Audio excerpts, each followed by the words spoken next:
Hello and welcome to MS Report, the online Gundam podcast. We call a podcast even though it isn't. I'm Second Soundwave from Channel 2S. How's it going, YouTube? Dan the Plastic Man here. I hope you guys are doing well.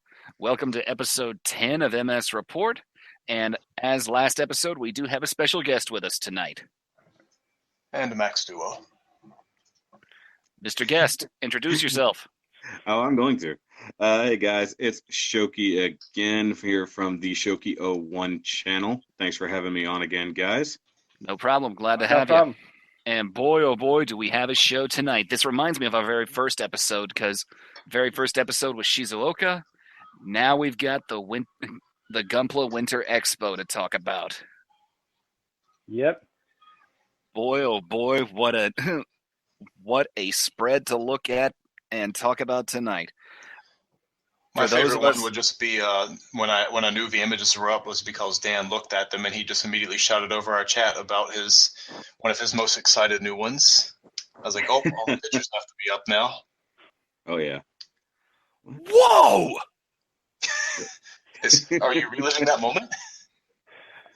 No. He's reliving the moment.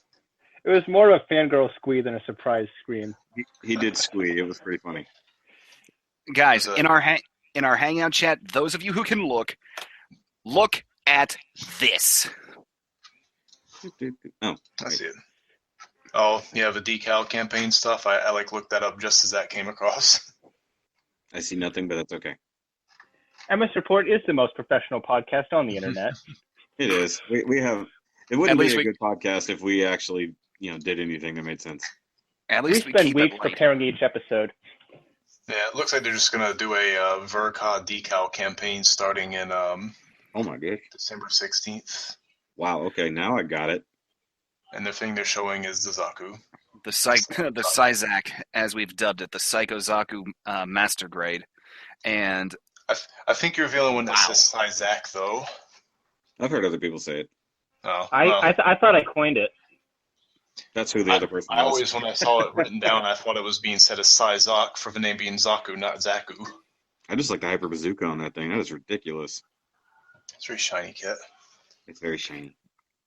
But now that we have been hideously distracted by this, the original plan for tonight is each one of us is going to talk about maybe 2 or 3 announcements from the expo that we really just were like, no way, this is actually going to happen.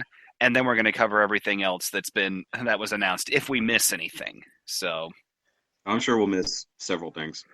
We probably will, because we're also going to professional podcast. Yes. We have full outlines for everything we're going to say. We have scripts and everything. All right. Who wants to go first with covering the announcements that really got their attention? I'll go ahead and mention mine real quick. The main ones I kind of outlined as things I was looking forward to was the Iron-Blooded Orphans mobile armor, which still isn't named. The high-grade Roe, which I think I'm just really excited about because I've been wondering where that was for 10 months now. Exactly. And then the strangely newly named high-grade Accelerate Zeta, which I don't know if that's just going to be a revive or if it's even more than a revive or whatever. 3 times faster. That's what it is. I really wish I could read what was being written on that video on the presentation behind it, because it looked like they were showing off blueprints of joints and stuff. So either it's going to be super articulated or it's going to fully transform. And I was looking around on Reddit and I saw a bunch of people were kind of analyzing and pulling apart the pictures, and it looked like they seemed to notice a lot of joints on it that were very similar to the joints on the Master Grade 2.0 in the backpack and stuff. So it could very well be a fully transforming high grade. Yeah, that's sort of what I was thinking, because, it's either a nice parts former, or maybe it's called the Accelerate because it's supposed to be a high grade that can do the insane, real grade and master grade style of transformation. Or maybe it's called Accelerate because it can fly. Well, if only. We do get the prototype images right behind it off to the left whenever you're looking at it, so you actually still get the gray version. And it's got some nice details in there, and it does look like a lot of it is really going to move around, probably like the high grades haven't before. where it's just straight up parts forming. You know, you pull off half the Gundam and reassemble it in a different shape. But yeah, I mean, the Accelerate Evolution, that's just they just keep coming up with new names of lines and stuff as they go. So now we've got Yeah. the full mechanic version and all kinds of other Oh, things. the full mechanic version is just what they're calling the 105BO kits now. Yeah, but Because they it's, reset the got the numbering. pseudo interframe thing. Yeah, but I think they've actually added more detail to it. It's not the exact same frame. A lot of it is the same, but they've shown that there are definitely new parts to it and probably more detail than we had before. Yeah, they were Yeah, showing like that off when they showed us Lupus. They showed extended joints, and Lupus stands a good couple centimeters taller than his predecessor, the Form Yeah. 6. Well, no, my point wasn't that they're just like renaming it, but the fact I think they're calling it, full mechanic because it's, it's a no grade kind of with a inner frame. So they are kind of, aside from season 1, the first, not master grades at that size that have the inner frame. That makes sense, yeah.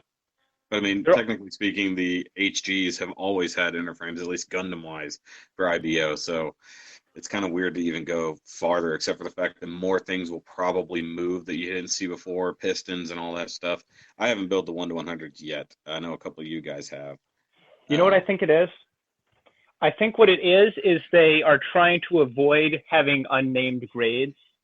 So for things like the 100 no grades, they're giving them names like Re 100 and full mechanics, so they don't have ungraded, sort of unnamed grades, is what I'm suspecting, honestly. Since a lot of people do kind of think, of not having a grade as being crappy, since that's what Exactly. the original kits from forever ago were called. Yeah, Yep. exactly. Oh, no, I mentioned my 3 HG Accelerate Zeta Roe and the IBO Mobile Armor, which I did find it really interesting. I thought from the silhouette of it that it was just going to be this like weird dragon shape, and instead it's like a giant set of wings with a little drone that attaches to it by a wire. And a very narrow body, too. The very little drone is the weird part, because it's a totally different color. It looks like it's either supposed to hover or maybe skate just above the ground.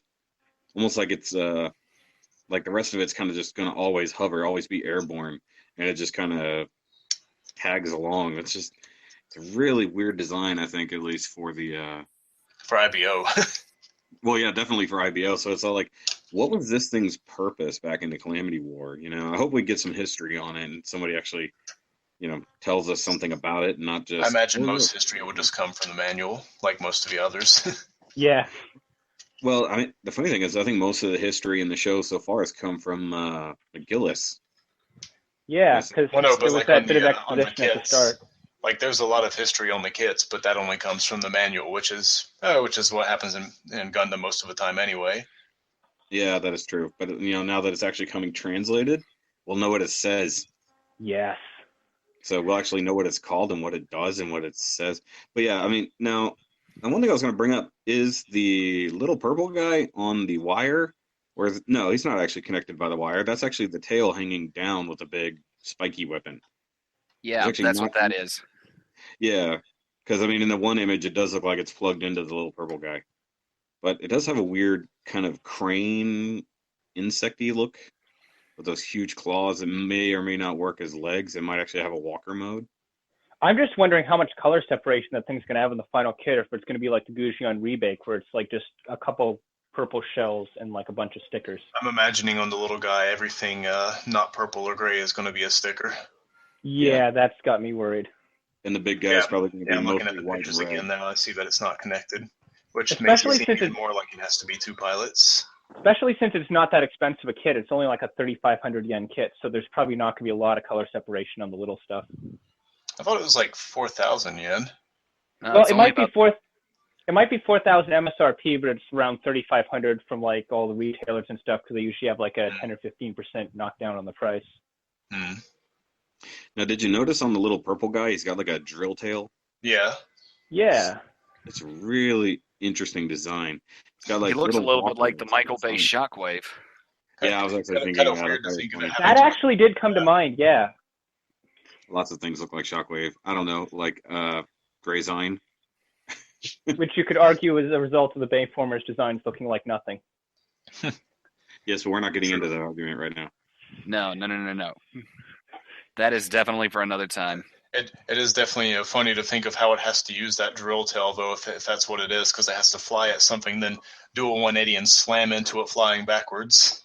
Unless the drill is like a corkscrew like propeller or something. Like maybe it's a propulsion thing.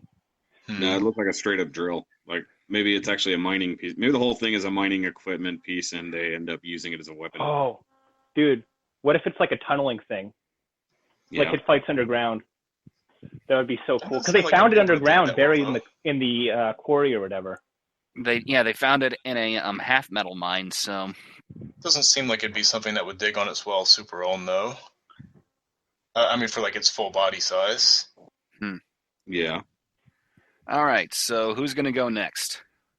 I could go. Second after you, then. Second going second. Yep.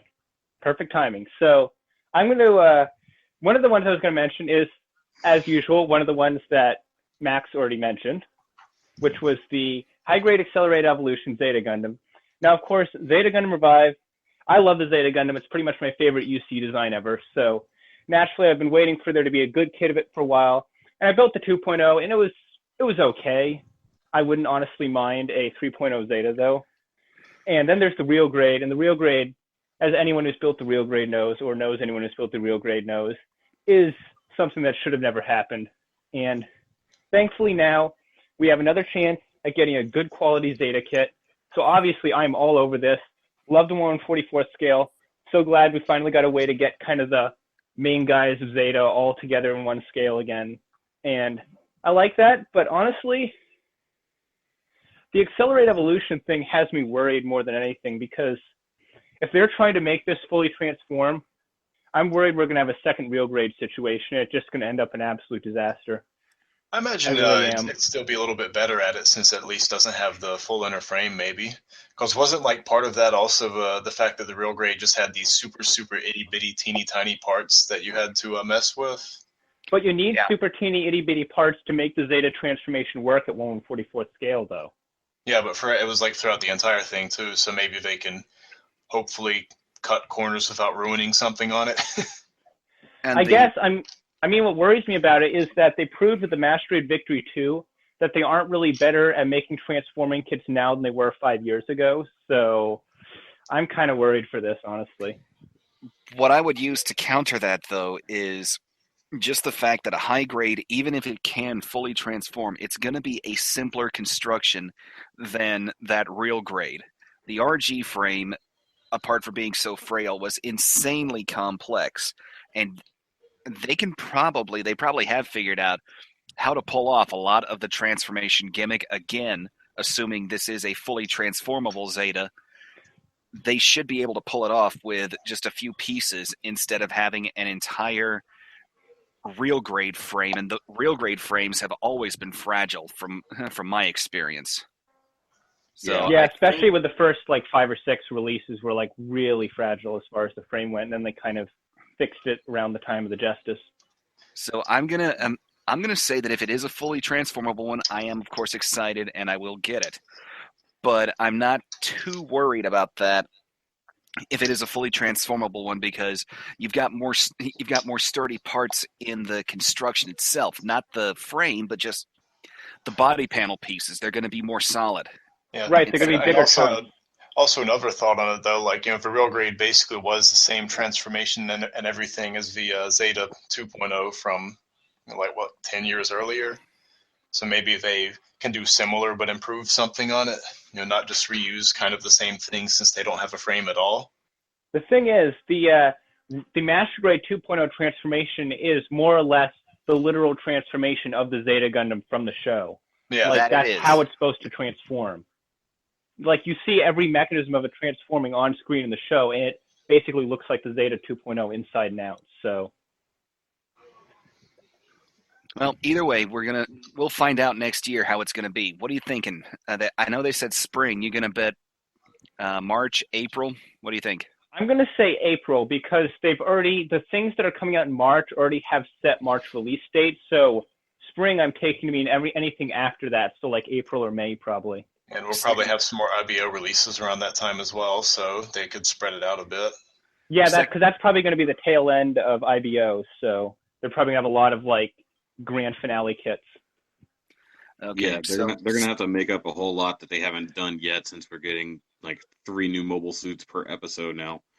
Right. And I'm okay with having that as long as they actually give us kits for all of them instead of teasing us. You I know, would. just to bring up what was it, last week's episode, that brand new weird version of the Greys. I kind of want that just because it's big and ugly and bulky. And the weird bendy backwards legs. I actually kind of want that. Well, they But could I thought always do like they did with the Roe, where we just didn't have anything for forever. yeah, we'll just go ahead and do another season before they give us a kit that was, fairly important in the first season. We'll be on the next Gundam series. Yeah. There you go. Mhm. Brand We new might Gundam series. we might just randomly start getting G-Reco kits halfway through next year. We'll finally get a G-Self Master Grade for no reason. Yes. Well, actually, that's something I would genuinely like, because I said this before, so I'm not going to go into too much detail, but the G-Self design is really, really cool. The Robot Damashi showed that if you sculpt it right, if you put the right amount of work into it, it can look really good. The high grade doesn't do it justice. It needs something more. I'm just not interested in G-Reco. I watched 3 episodes and gave up. So Oh, yeah, the show's terrible, but it's a neat Gundam design. Well, I mean, Yeah, it's I guess like, that's true. you guys don't like Age either, but you like some of the kits, so. Oh, absolutely. I liked Age. Oh, I was the one I who thought you were still a Dan little like hates let Age. down on it though. I'm the one who doesn't like Age, yet surprisingly, Age is one of the most complete high grade collections I've got. I also don't like Age, even though I I watched don't the whole either. thing. All right, so that Well, last time we talked about Age. Sorry to interrupt you, Dan, but we talked about Age pretty well at length about their characters last time. So it's not. Yeah, I Not mean, they had too- some really good potential for some of the character development in it, despite Yeah. being, kind of more of a kid's show, Yeah, well, or I mean, aimed at the kids. well, the biggest problem with Age, of course, just tangent here, was the fact that it wasn't made by a person who had ever developed an anime before, wasn't used to doing an episodic storyline. So that's why it was such a weird and not well put together anime. But the kits are great. I've Oh, always see, thought that makes sense. That makes sense now, knowing that. he was a video game designer. Okay, Huh. okay. Yeah, that's why Age never flowed right. Well, that makes everything make sense now. Oh yeah. doesn't mean it's I mean, any I still better. hate it, but I get why it sucks now. Exactly. Yeah. So at Just a least there's slightly the different. experience. It's a slightly different lens to look through, so you can still hate it. Exactly. Now I can say why I hate it. Now you know why you hate it. You just didn't know before. It was just an utter hatred from the beginning. Exactly. So what's your next one, second? Well, I wouldn't say I feel hatred towards Age. It's more just aggressive indifference. There you go. Oh yeah, I forgot that we were still talking about seconds picks. Yes. I thought we were done with this picks. See, I haven't even done a pick yet, because this is just the one that Max did that I wanted to do for a pick. Oh, that's right. So, We can talk about the Zeta some more. yes, so We love Zeta, the awesome. Gonna get it. My absolute most hyped thing I am for of anything they showed off, this is gonna be, day one purchase for me. The real grade gold frame Astrea Matsumina. I was just looking at it.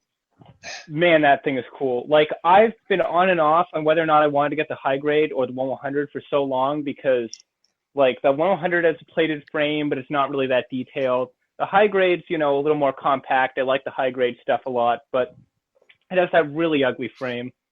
And I was like, I'd really like a real grade of this. And now we have one, and it looks awesome, because it reminds me of the more kind of segmented, detailed version of the gold frame that we got for the metal build, and it's like the almost next edge. Like, yeah, it they has really that are kind of feel borrowing to it. from a lot of kits that are coming out now that have already had, versions or something before them.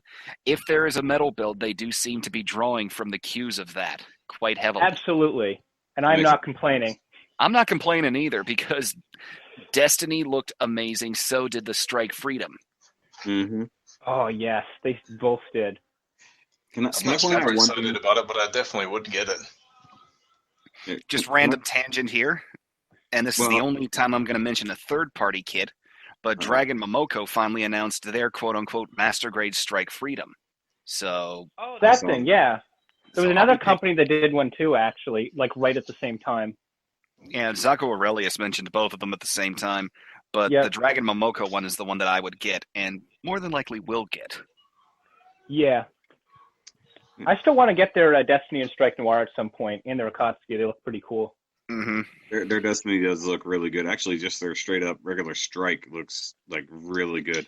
But I forgot who it was. Somebody in one of the Facebook groups posted that one versus the just straight up Bandai version, and he actually preferred the Bandai one detail wise, even though the Dragon Mocha was nice and had its own proportions and things like I think that. part of it is that the strike was like one of the earlier master grades they did, and their like manufacturing process is a lot better now. So the strike is not as good compared to like the Akatsuki or the Strike Noir.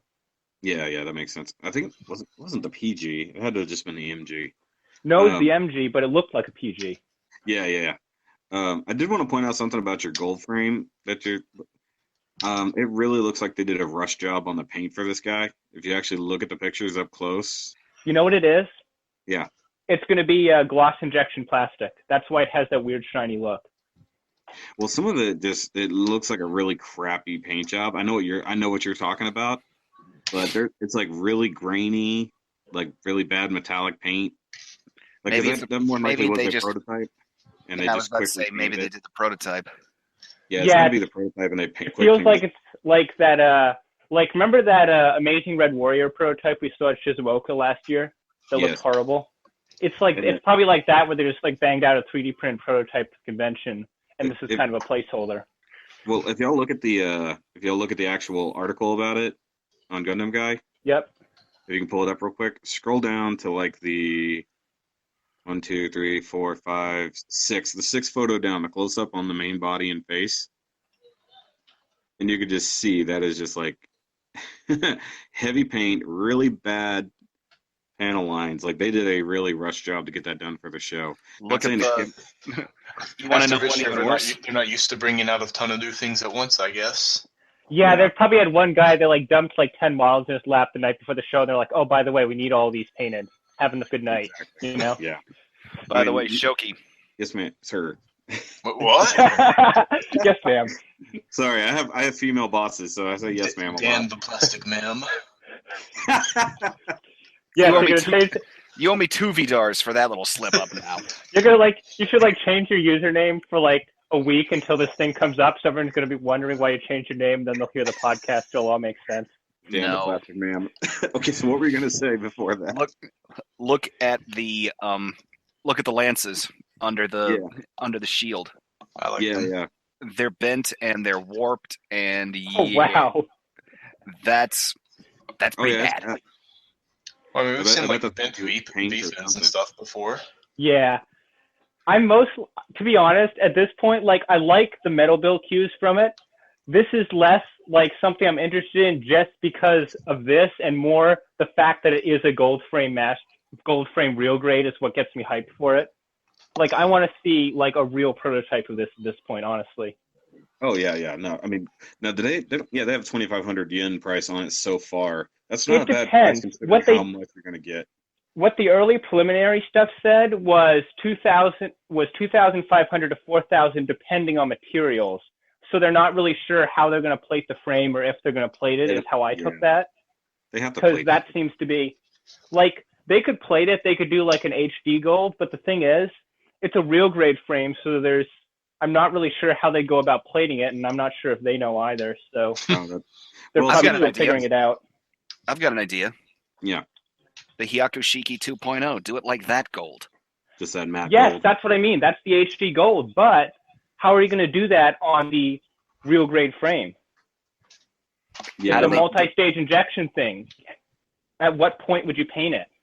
Good point. It's also kind of a different plastic, too. It is. It's like an ABS and polyethylene kind of composite for it. Mm-hmm. Well, there's a reason that we aren't Gundam designers. Yeah, and both of those plastics are infamous for being very hard to paint. So exactly.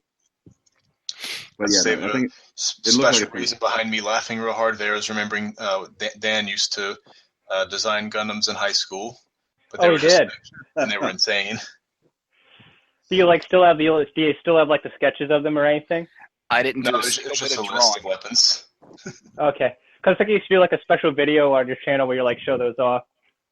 I don't think you'd want to at this point. But isn't that what Gundam Breaker's for? Yeah, and I actually just got the DLC for that. Oh, cool. Gundam Breaker's not capable of designing them. Of what Dan came up with? Well, now I'm curious. You would need cheat codes. So, Dan, what did you come up with? Everything just had multiples of all of his favorite weapons, basically. So what, like a heavy arms and 16 Gatling guns? Pretty much. Okay. I think he had made a death scythe which had like 12 beam scythes on it. So like Glory of Losers times 10. Except it was a double beam scythe, basically one beam emitter at each end that could spit out 5 or 6 different blades, and then you could also separate that into 2 individuals, and then the center joint would also emit beam blades. It's got more beam sabers than Tyrius. Suddenly I'm not at all surprised that you like the Infinite Justice. Well, I think you also had one that had like 4 phas cannons, so... Oh, wow. That's like the power of a single seed gun. Yes. I mean, seed destiny gun. Wow. What I did is, when I first got into Gundam, I printed out every single stat I could get my hands on from mahq.net. I'd just go to each one, print. I had a stack about 3 inches thick of papers. What I would do is I'd go around to Max or any of the other friends we had. I would tell them, pick 5, I'm going to average the stats and pick the weapons, and that's your design. Okay. And considering MAHQ has like a predominantly black website design, that must have been a lot of printer ink. No, it was white back then. It was? Okay, because I was thinking about modern MAHQ. I'm like, wow, that would like eat up like 10 cartridges printing out that much. This was 16 years ago, so it was definitely white. Okay. Oh, man. That's the first thing that came to mind, though, when you said, good thing we're not Gundam designers. Yes. It really would be I'm sure at some point we've destruction. all drawn those things.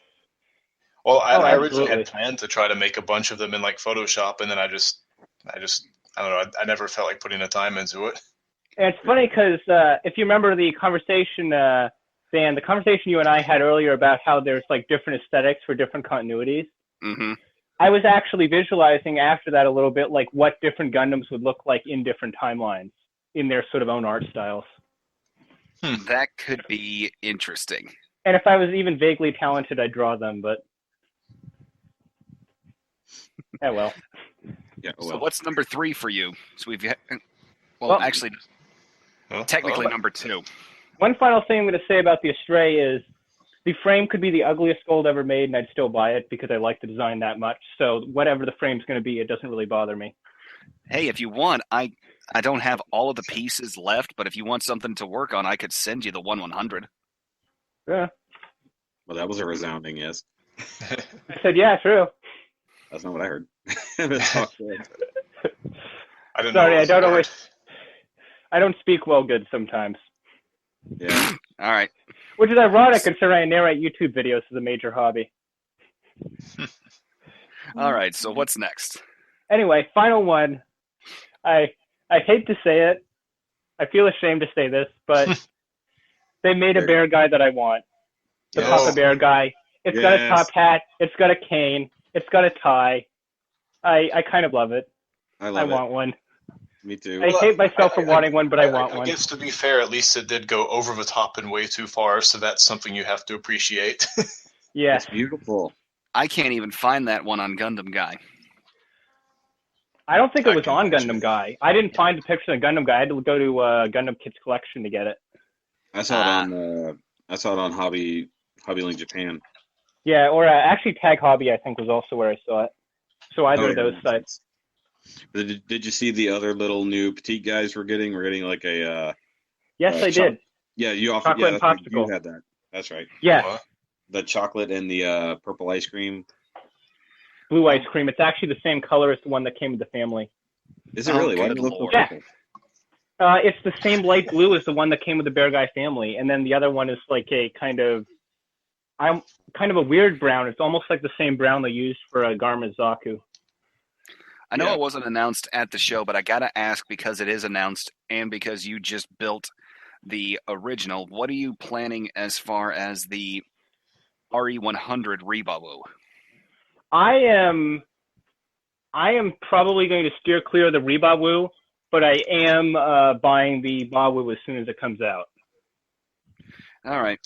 I know as soon as it shows up here, I'll be doing my review of it. So I like the look, but there's a couple points on it that, based on your review of the high grade, I think they kind of pulled the same kind of trick. I know. That's what has me worried about it. As I looked at it, I'm like, ooh, I mean, they fixed two things and then they left the other six unchanged is kind of what it feels like. For some reason, I thought it looked kind of like the extra little, designs that the Rebabu has. It looked like they attach awkwardly to it, but again, I know I said it before. Maybe I just saw the image really weirdly because I haven't looked back at it since. No, it did look kind of awkward compared to the high grade, honestly.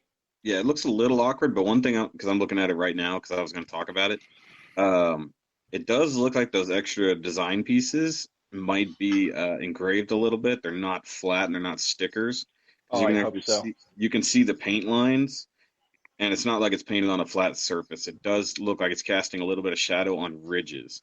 So, okay. Well, that was the case with the high grade too, though. It just had a one big flat sticker you'd put over it, so you lost all that detail. Yeah, but so that's what I'm hoping, that they have just a little bit more of an actual design embossed, or whatever you want to talk about. Two spots that I was truly worried about, and second, you covered this quite well in your review, I must say.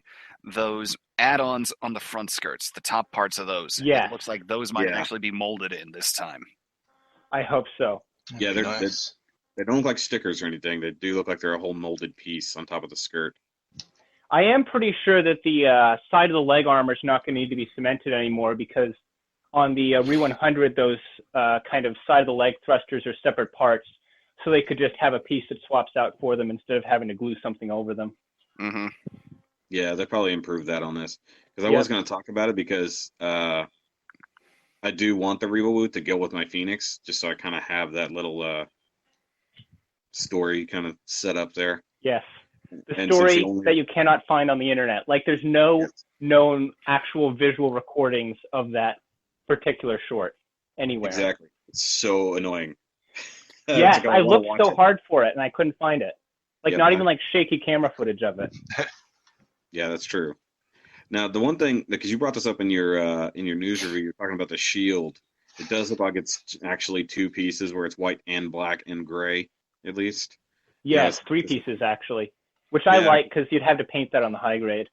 Yeah, because I remember you talking about that in your review of the high grade, and so at least they're going to change that. And of course, the great big beam blades on there from Sinanju, and of course the leg thrusters. And Sinanju, the Master Grade Sinanju, is one of my favorite kits ever. I haven't gotten to reviewing mine yet, but it's one of the first ones that I did. Some nice detail work and stuff like that on it, and I love me some Sinanju. That's why I have mine. What? So, Shoki, how concentrated are the weapons on the Sinanju's runners? Are they kind of spread out, or is there one runner that has all the weapons? I can't remember, dude. I built that thing 2 years ago. I do think they were scattered a little bit, but not much. They were close together, but not probably all on one runner. I think it actually was. I'd have to go for my manual, but yeah, that's what I was looking for. I gotta find mine. It's somewhere amongst my piles and piles of boxes. Because basically, that's what would determine whether or not this is going to use Sinanju weapons or its own weapons that are new mold. Because if it has to use because on the high grade you get a third of the Sinanju's inner frame, and that's for the high grade, which has just basically joint parts. If this thing ends up having to lug around the extra parts of half a Sinanju's frame or even a quarter of it, that's a lot of wasted plastic. So they might not go that route. And the rifle itself actually looked a lot more simplistic than the Master Grade Sinanju rifle, so I'm thinking it might be a new mold. I think it's just the basic version of it, because it just like yours had with the fold-out part, and you had the extra guns. Right, yeah. That's exactly the same as Sinanju. Right, yeah, and I like the Master Grade actually too, because you have that extra bazooka that goes underneath it. Yeah, and the grenade launcher and all that. Yes. Mine are glued together in that formation because it was easier. Right, I don't love the Master Grade Sinanju, but it is one that I kind of want to get at some point. I love it, but don't get the Verkog, get the normal. Oh, I know. Yeah, get the OVA. Get the OVA. Do not get that Verkog. That's the one I've actually got. Yeah, not to go off on a tangent, but I can't find late. my Sinanju box.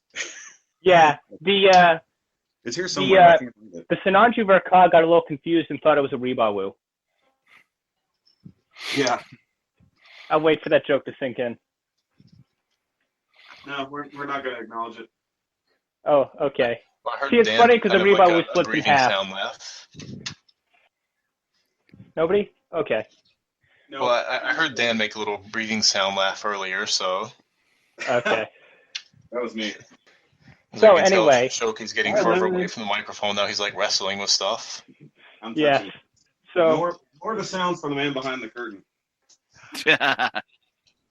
Okay, so second, just to bring it up, since I finally found the manual, the weapons runners are all like separate. The rifle is its own, the bazooka is its own.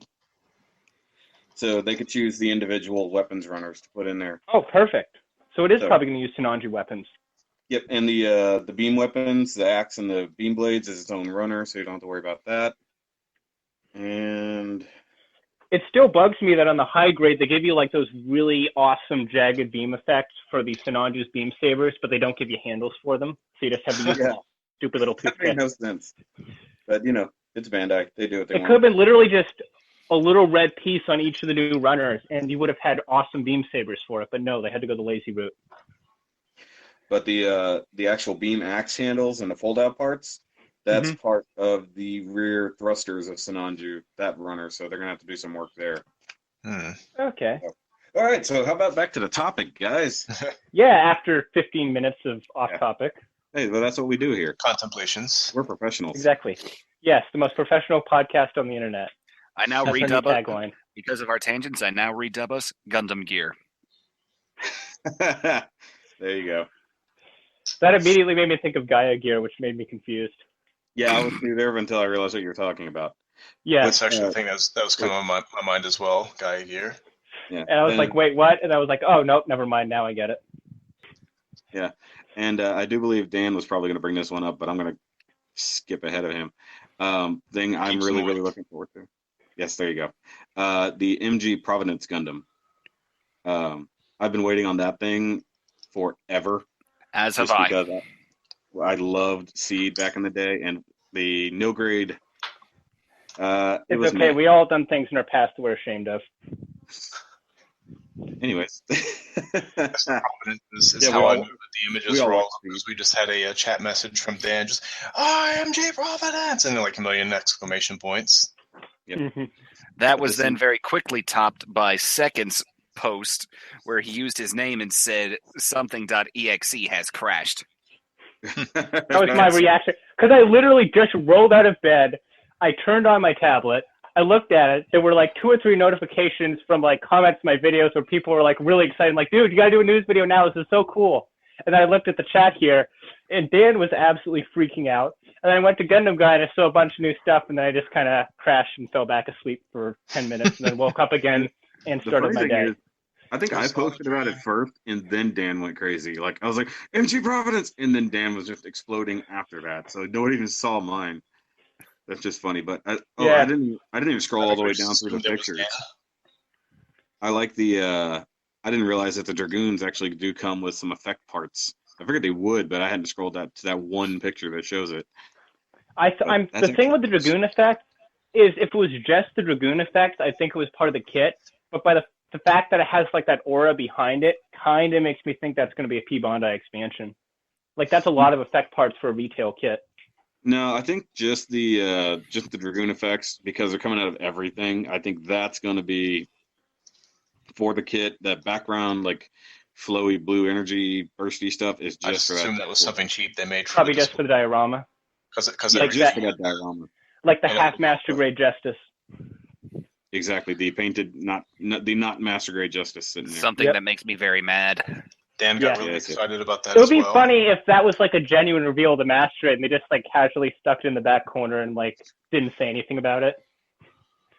That would be kind of mean, but still, at least it's got master grade cues on it. So here's hoping. It's better than what Tamashii Nations will do at their festivals, where they'll make like SH figure arts of like entire Sentai teams and all these guys from all these different things, and then a year later they'll release a quarter of them, and the rest of them never see the light of day. Exactly. But the detail on this thing is ridiculous. Like there's some heavy casting on this. Panel lines everywhere. You guys are gonna have to get your poor type panel line markers because this thing is just insane. I kind of think personally it's a little too detailed though. Like it felt like they kind of went a little overboard. You shut your mouth.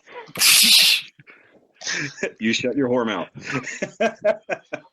I assume part of that's probably also like since the Providence was supposed to have a semi-unfinished look about some of it, so maybe they wanted to throw in extra lines everywhere.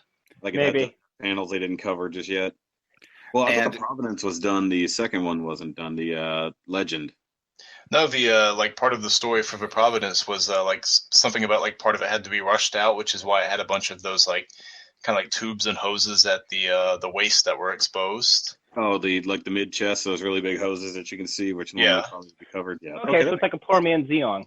That's what the manual or whatever claimed at least. I never realized that arm shield blaster thing was the way it was. I never realized its left arm wasn't really an arm and hand. Actually, it is. It's just inside of it. Well, I figured that. I'd never noticed it before, and it's been 10 plus years since I've seen Seed, so I guess I'm gonna have to revisit it.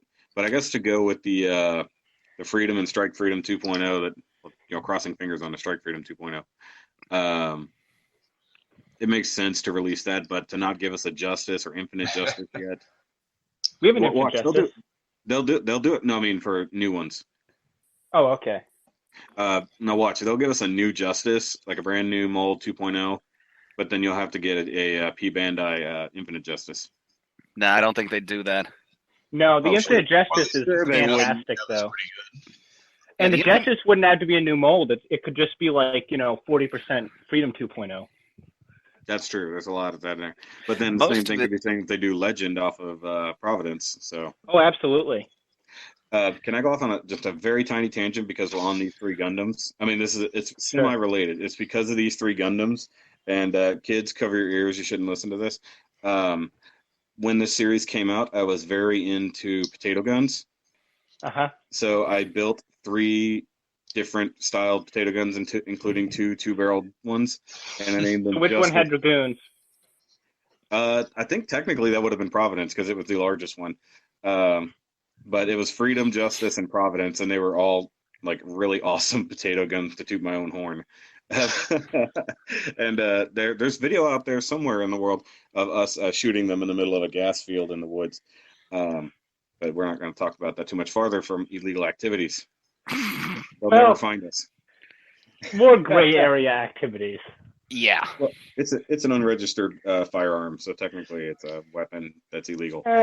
Define firearm. In most it ignites and it shoots a projectile. Technically, it's a firearm. But either way, no, that was just funny that those 3 Gundams, of course, inspired the large weaponry I created at home. Yeah. So now we're only missing 4 Gundams from Seed as far as master grade. One of them I feel fairly strongly we will get sometime soon, being the other 3 I could really care less about, honestly. Actually, I would love a Calamity. I don't really. I think they'd probably at most get Re-100s, probably, honestly. They probably would. Yeah, the big transforming ones, they'd probably go RE-100 on those. RE-100 Destroy Gundam. Oh, yeah. Good lord. That thing would be the size of the Neo Xeon. Yeah, okay. Like a 4-foot tall kit. Since we're on the Re-100s, and we'll go back to what you were saying, Dan, sorry. Something that was a Re-100, but now is being re-released in an HG form. We're getting the Ifrit Kai. And I do actually kind of dig that they're actually getting that in an HG. So they're actually taking the large one and shrinking it down instead of the other way around. What I found even more surprising is that we're getting that Revived Blue Destiny. Yeah. Yeah, that too. Yeah, I know that all those brand new. I did a double take on that one. Brand new. Yeah, the brand new UC kits, like all new HGs of stuff that has been out for 20 plus years. Right, but it makes sense because they have the Ground Gundam mold, and it's really similar to the Ground Gundam as far as its core design goes. So. Oh yeah. But that's pretty awesome. Is anybody, even within our listeners here, if anyone's listening at this point, Don't is worry, anyone nobody really going is. to get the 7-Eleven PGs? I mean, realistically, like, I mean, No. the Astray, not exactly the same green frame. It's cool, but there's not enough there to make me think 7-Eleven version. It just looks like a slightly custom green frame, and the unicorn just like why? It's just a greener inner frame. I don't care. I like I the just green, don't. but I don't care about the 7-Eleven. I think I like the 7-Eleven kits. I really like the anniversary 7-Eleven kits. I thought those were really good. I don't own any yet, but actually the 7-Eleven ball kit was really cool. The ball 2-pack was actually a really cool kit, and I do want to get that. Somebody in our Facebook group just recently built it, and I was like, oh, I didn't know that was a thing. the 7-Eleven Perfect Grades more just surprised me that they have something like that big sold at 7-Eleven. Like, what, they have like 7-Eleven skinned PS4s as well, or? Probably. Well, you got to think they don't have to be sold exclusively at 7-Elevens, even though they They are. don't? No, because you can buy those in retail stores over there. Wait, you So we're can? not- Really? I thought you can only get those at 7-Eleven. Only at Are they- 7-Elevens over there. Okay. Yeah. But their 7-Elevens aren't just rinky-dink corner stores either. We discussed that last time. Some of them are actually significant, convenience stores. But yeah, of course, Gunpla is huge over there, so why wouldn't they? It's very it's very convenient to just casually pick up a Perfect Grade to build during a car trip. Well, why not? If you're, commuting from like Japan We to talked about America by car. We talked about that Because that before. makes sense. It's Japan, dude. What makes sense? Nothing, because they're an island. Okay. It's kind of like my personal motto. It doesn't have to make sense. It just has to be loud. Let that sink in, guys. I was going to scream really loud, but there's people sleeping next door, so I won't. Yeah, don't do that. But that wouldn't make sense. But it would be loud. Okay, and then the one other kit that I want to talk about just briefly, and I'm sure Dan would want to touch on this as well, the 1/100 Vidar or Vidar. Since we're getting some really nice up close pictures of it at the expo, I didn't realize its pistols were kept where it is, and that's awesome. And we were talking about where the lances are kept on the side or where you can draw them from. Yeah, they have like the sliding tracks. Yeah, I think but we had the mentioned the pistols a while back in the chat even. Yeah, probably, but I didn't know what y'all were talking about. To be honest, I didn't see the pictures at that point. I didn't either. This is the first I'm hearing of pistols with the Vidar. Oh, you didn't see that in the earlier weapons kits when I showed the HG? I might have. If I did, I forgot about it. Yeah, They're actually kept right behind the front skirts. Yeah, the handles stick out. It's pretty awesome. I like how it's kind of got the rapier for like close quarter stabbing, and then it's got the pistol for when you really just need to shoot something. Street fight. I was thinking drive by street, but it's almost like he's got them tucked in the front of his pants, like you should see those really crappy gangsters. I'm kind of envisioning him like fighting with them, kind of like the remember that scene in 00 when Dynamez was fighting the flag, and he was like doing like the close quarter combat stuff with the pistols. Yeah, that's what I'm thinking of right now when you mention that. Well, that's probably what he's going to do, because they're probably going to be machine pistols too, so they're probably not just going to be single shot, but who knows? I'll be right back, guys. I think they can hold enough ammo to do a lot, though. I want to see something in IBL with revolvers. We'll probably get it. That's going to be the giant stupid mace weapon for the final version of the Barbatos. It's going to have like a revolver chamber on the end. Well, speaking of giant, it's going to be like a gun and a hammer. We did get to see the Mobile Suit M&A prototype, so we did get to see a giant stupid weapon with one of those. The Valkyrie frame one? Is it the Valkyrie frame? Yes, it's a Valkyrie frame. We have a name for it. It's called like Helmwidge or something like that, or Helmwidge. Is it? Okay, I couldn't see that, but I also didn't look at it. I'm trying to they actually had a name for that? Yeah, it was on the name tag, just nobody bothered translating it. It's called like Helmwidge or something. Yeah, that would actually make sense that that's a Valkyrie frame. I figured that was either going to be McGillis's upgraded weapon or something like that. Oh, yeah, and that's what Second said in one of his news videos. He thinks it's going to be like a Grimgird upgrade, or at least like something for McGillis to upgrade to from the Grimgird. Yeah, and this weapon is ridiculous. The giant looks like a silly bull. Not sword. What is that? It's going to hurt everything nearby. Oh, giant spear. Oh, and I would just want to bring this up. Did anybody else really catch that 1-to-1 scale Barbatos sword mace? Yes, I did. That is ridiculous. I think there's like love it. several pictures of it, and they kept having it like lit up with different colors. Yes. It just seems to have the blood of Mikazuki's enemies on it. I wonder if that's just something they made for the expo, if that's going to be added to Gundam Front Tokyo. It might be. You never They would know. not have spent that money without wanting to display it elsewhere. Yeah. That randomly reminds me about how they made that big G-Self statue, and they won't give the G-Self anything other than a high grade. Or that Wing Zero custom statue they made that they like hung from the ceiling at like that convention in Hong Kong, and then it like fell on a bunch of stuff. Yeah. It wasn't a 1-to-1, but it was like a half scale. It was like half scale, yeah. Bandai sure likes the Wing Zero Endless Waltz. Yes, the one thing from Wing. Because the only way to make Wing sell is by Katokiing it. Yes, exactly. Oh, by the way, is the Rue going to be P Bandai or no? Or No, that's retail. January retail. I was going to be very angry if that was going to be P Bandai. You guys know how much I've wanted the Rue for a long time. I think I've said it like... Yeah, I've been complaining about it for most of this year. Yeah, every Hyakurin kit I built, they had like a teaser image a while back, like upcoming IBO suit, and you could clearly tell it was a Roe, but never got anything of it. Yeah, what? It's so dumb. I mean, internally it's going to be, pretty much just a Hyakurin.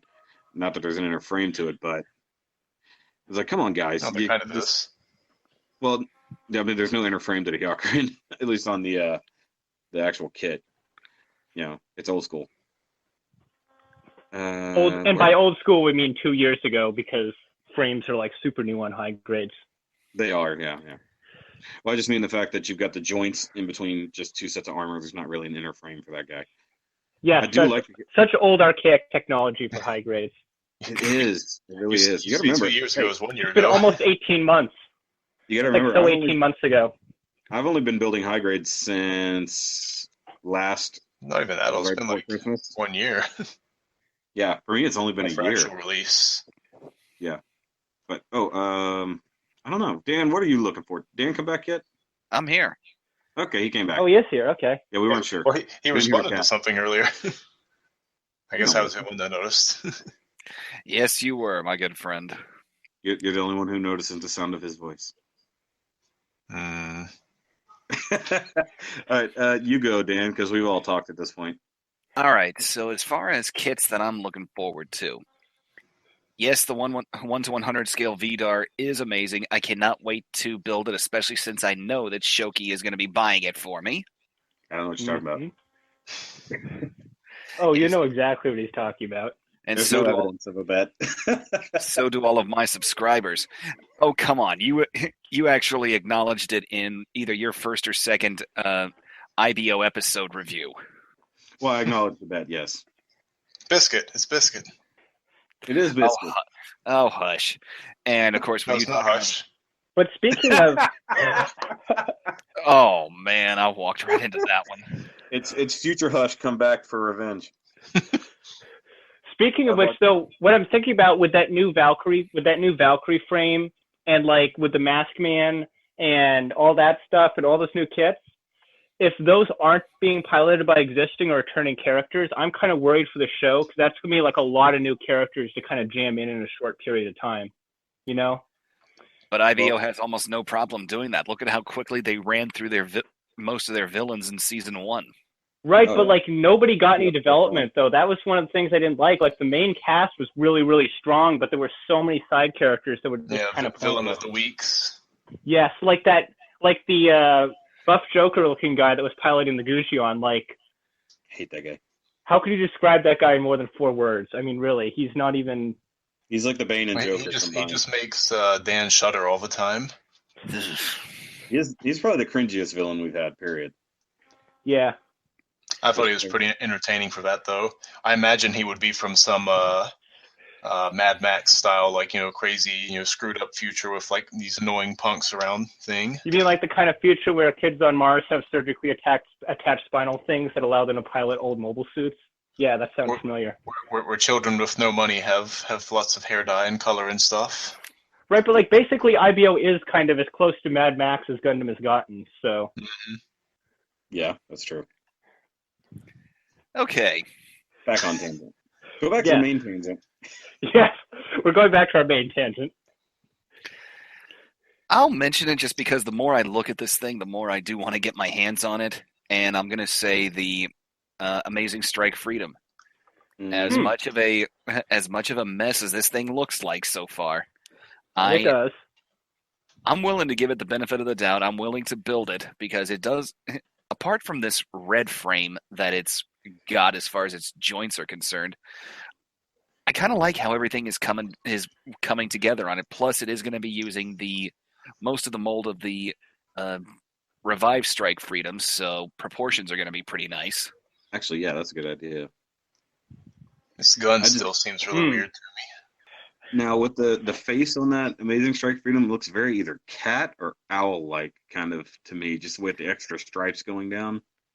There's something about it. But I still think it's like the McDonald's Gundam. It's just, I guess it's got no sticker details or anything on it just yet. So, to me, it looks a little unfinished because there's got to be something more to it. I honestly can't tell where one part of it ends and the other begins. It's just kind of a big old mess apart. It's kind of a mess, like Dan said. It's just, I think that, with the red frame specifically, that's why I kind of call it the McDonald's Gundam. It looks like you would get like the McDonald's version of something they saw on TV and then made a cheap toy of it. Like the Transformers you could get from McDonald's, but they were like a one-stepper. Yeah. Yeah. Yes. And they don't even do that anymore. Like the Prime and RID ones didn't even transform. They just be like a single, like, unposable figure that would like shoot a disc out of its chest or something, or like light up. It was a gimmick toy. That's it. Well, they used to have the transforming food. Yeah, I remember those. I've still got some of those tucked away somewhere. I'd have to do a lot of digging, but I remember those. I had the burger, I had the fries, and I had one of the other ones. It may have been the shake. I think what they were going for there is they were just hitting Aqua Teen Hunger Force like 20 years early. That was long before Aqua Teen came out. That's what I'm saying. They hit it 20 years early. Yeah. They went for mutated weird food. Now, Dan, I'm just looking at the pictures of it. Have you seen like the nice crotch appendage that they added on the Amazing Strike? I've actually moved on to the images for the next kit that I wanted to talk about. Okay, but I'm just saying they put a really long blue piece just hanging right off the front of the crotch of that thing. I do see that. It's hanging straight down. It looks really awkward for trying to put it on a stand. You can just see how they sort of crammed it back in there. Nope. Yeah, it is a little weird. Well, I do think the kit might also transform, so maybe that does something. It could always be worse. The question is it gonna transform like the Scramble or transform like an actual transformation? Oh, I bet it's gonna be a Scramble transformation. That's if probably. It does. So, well, its gun looks like it could be used as a like a nose piece, kind of, which is why I kind of keep thinking that a little bit.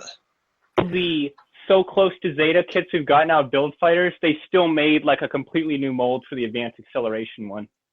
Mm-hmm. Yeah. So that particular appendage could always be worse. It could be straight off the Rizal. Yeah. That is by far and above the worst offender of that particular offense. Well, actually, the Advanced Hazel has more or less the same appendage, so. But that one's useful. He could like hang stuff off it. Oh boy. So, anyways. Yes, moving on. I'm surprised nobody else talked about this, but I'll go ahead and mention it just because I want to. The Barzam. Yes. High-grade Barzam. I want to get my hands on this. I do too. It's a goofy-looking suit, and if you look at the history of the kit of the suit itself, it's supposed to be a mass-produced Gundam Mark II hiding underneath. Yeah. I've noticed that with the chest and stuff. Yeah, it has a very Gundam-y look for a Titan suit. Yeah, it's supposed to basically be the Mark II frame, just the frame, and new armor and everything on it. The only thing is, now that Joe can try doesn't work anymore. What? When Yuma was showing Mirai all the kits, and they were all like these weird mobile suits that didn't actually have high grades, they were like all made up kits. Yeah. With like the Zachrello and the Barzam. Remember? One thing I like about the Barzam really is that beam rifle that mounts to its arm. I like the giant crotch handheld. Yeah. That crotch laser is that a cannon? Kind of like off center. Yeah. I think it's more a thruster or a sensor instead of a cannon. I always thought it was a like megaparticle cannon, like this Double Zeta has in his forehead. No, it's too small for Just an that. awkward position for it. Yeah. I can't stop looking at it. Or actually, maybe it was the Barzam Kai that had the particle launcher there, because I'm pretty sure one version of it did. It does look like it would have a mega launcher there. The shape of it looks like they could definitely have something there. It's just now the first time I saw it was actually was it Island Wars when they were just going through destroying everything, or was that actually the end of Try? No, it was either the or. Island Wars, yeah. And that's the first time I've seen the Barzam, and I was like, "What is that?" I actually paused and had to check it out. The bear guy destroyed it, I think. So straight out of Gundam Wikia, fixed standard armaments, 2 sabers, that rifle that goes on the right forearm, and the optional armaments are a 60mm Vulcan double Vulcan pod that's up on the left ear, and that's it for the weapons. Really? So no crotch laser. Nope. Dang it! We were hoping for the crotch laser. It's a really awkward camera. Yeah. Yes.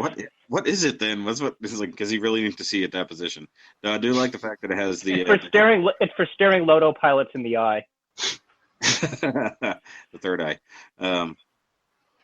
But I love the fact that it does have the headset from the Mark II. I always thought that was funny. Just what seemed like the old school '80s, almost like a tape deck strapped to your ears.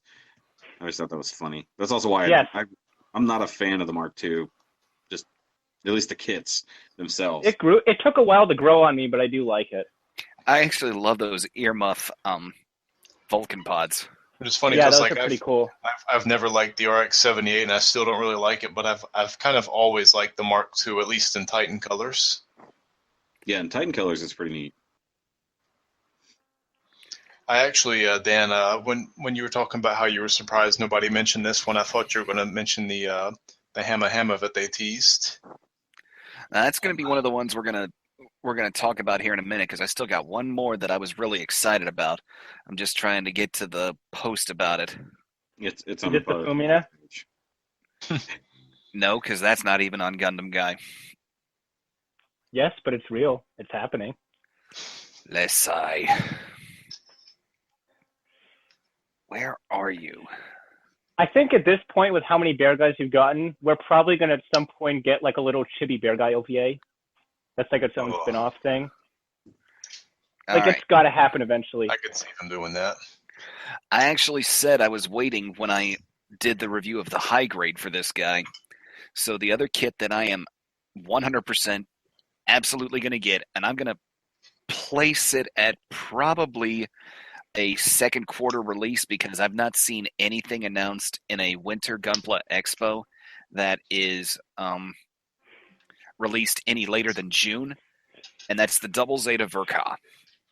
Oh yeah. I cannot wait to see that.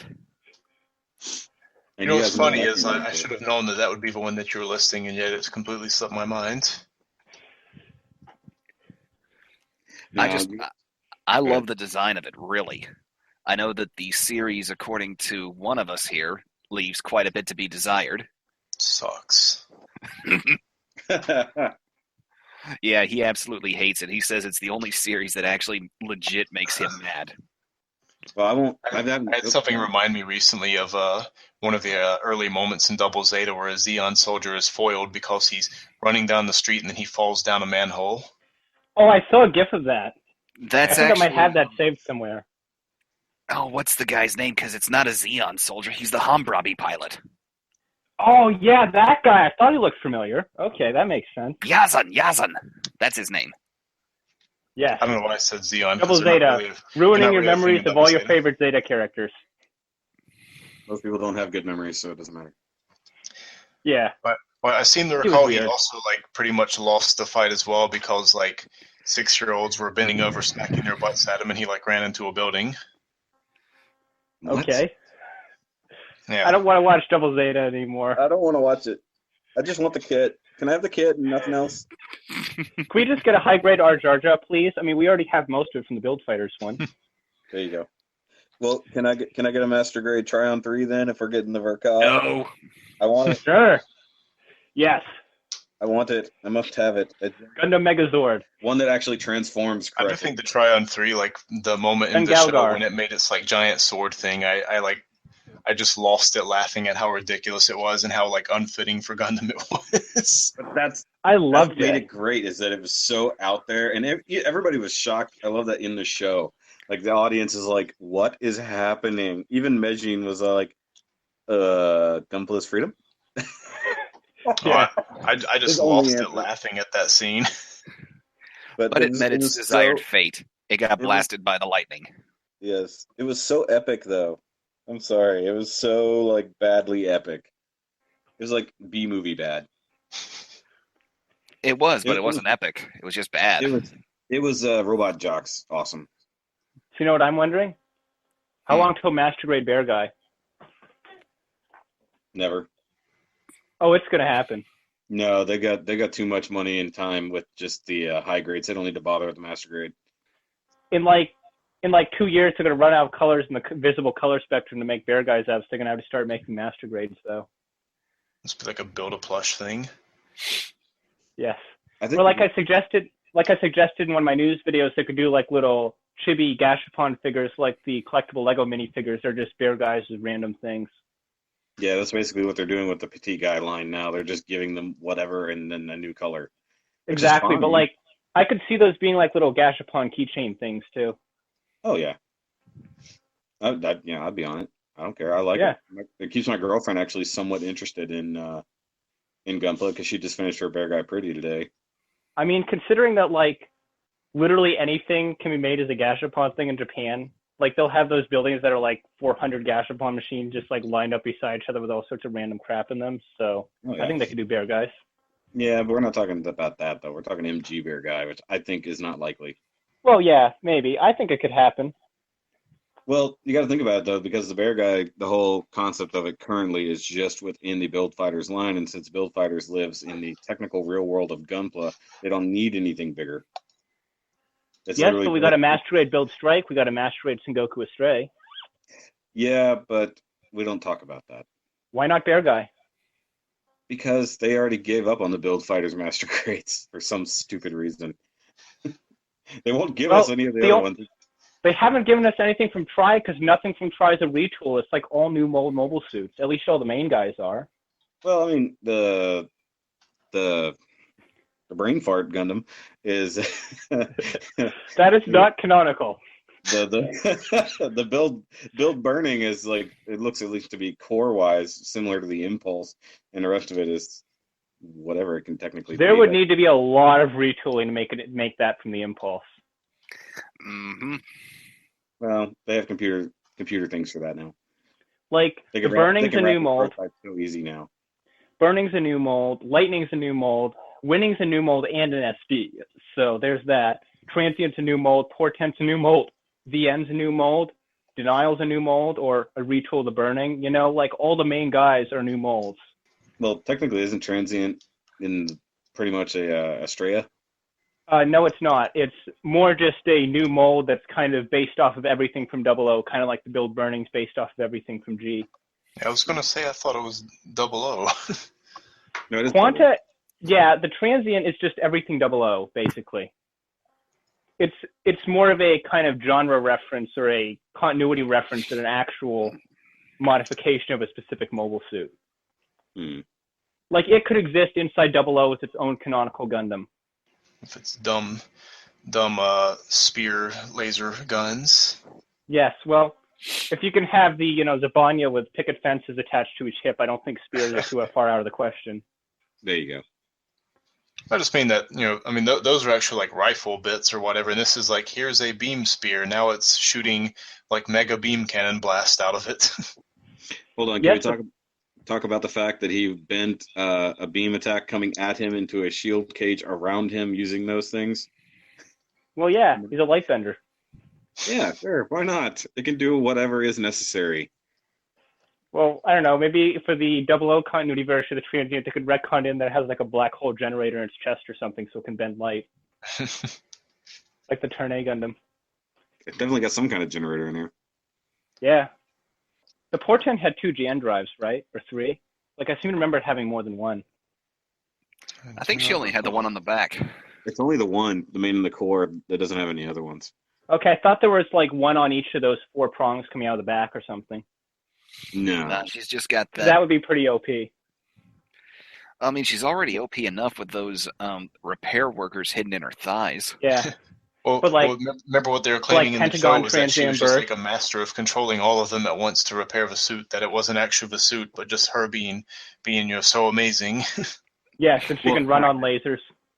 Well, the fact that each one of those things had like basically a tube of plastic and a tube of glue, and actually was repairing the kits at a cellular level in the middle of a battle, and she was controlling all of them. Yes. So I really don't have any. I really don't have anything else that I would like to talk about as far as like kits that I'm really excited for. Sadly, guys, I've got to be up at like 5:45 in the morning, so I'm gonna have to call it here in just a couple minutes. You guys, I'm gonna one thing I'm just gonna jump in here and say quick is that the Sharzaki 1 high grade the origin kit, they had a display with a couple of them, and they had very different variant parts to the extent where I'm kind of wondering if one is going to be like a different kit. Because like it wasn't just the shoulders, like the legs were a different color, the chest was a different color. It felt like the kind of thing they do with like a P Bondi kit. But let me see if I can find that real quick. No, I do know what you're talking about, where it gave you all kinds of different parts options for color swapping and building your own custom Charzaku. Right, yeah, that. Yeah, no, I saw that, and I was like, I thought it was 2 separate kits, but yeah, I think it's actually meant to be just build your own custom Charzaku 1 with whatever bits are available. They're just recycling parts is all it is. It's kind of like what I did with my Zaku 1. Yes. Yeah, because you were talking about the G-port, and I was trying to see what you were talking about, and she's definitely got something going on. I don't think they're technically extra drives. They might be tow drives or something, but there are 2 other GN cones back there, but I don't know if they're full-on drives or if they're just thrusters, because it looks like I can't tell if they're part of the backpack itself or if it's on her actual Gundam. I'll have to, I guess, look at the actual wiki, but I had to look it up because I wanted to know what you're talking about. It does look like it basically has 3 boobs on its back. Yep. She just went weird with that. It's the Blade Runner. I'm sure not Blade Runner. Gosh, yeah, it was a Total Recall. Yeah, Total Recall. Oh, I get what it is now. Second for the Sharzaki. Yep. One of them, the one that has the smooth shoulder, is just his custom red MSO5. Oh, okay. The one that has the spike shoulder is a legitimate MSO5S, so it's his full custom one. So. Oh, okay. So that's the difference between the 2. Well, that reminds me. But are they different kits though? No, it's one kit with alternate parts. It's more than likely going to be like that denim slender Zaku 1 that I just built. Oh yeah, where it gives you the okay. Actually, it's probably the same kit. No, but there's so many more differences though. Like the legs are like a completely different color, and the chest is too, and the shoulders, and like that's a lot to change out. It's not like the Gaia and Mash Zaku 2 where it was like a different shoulder. Like there's a lot of new stuff here.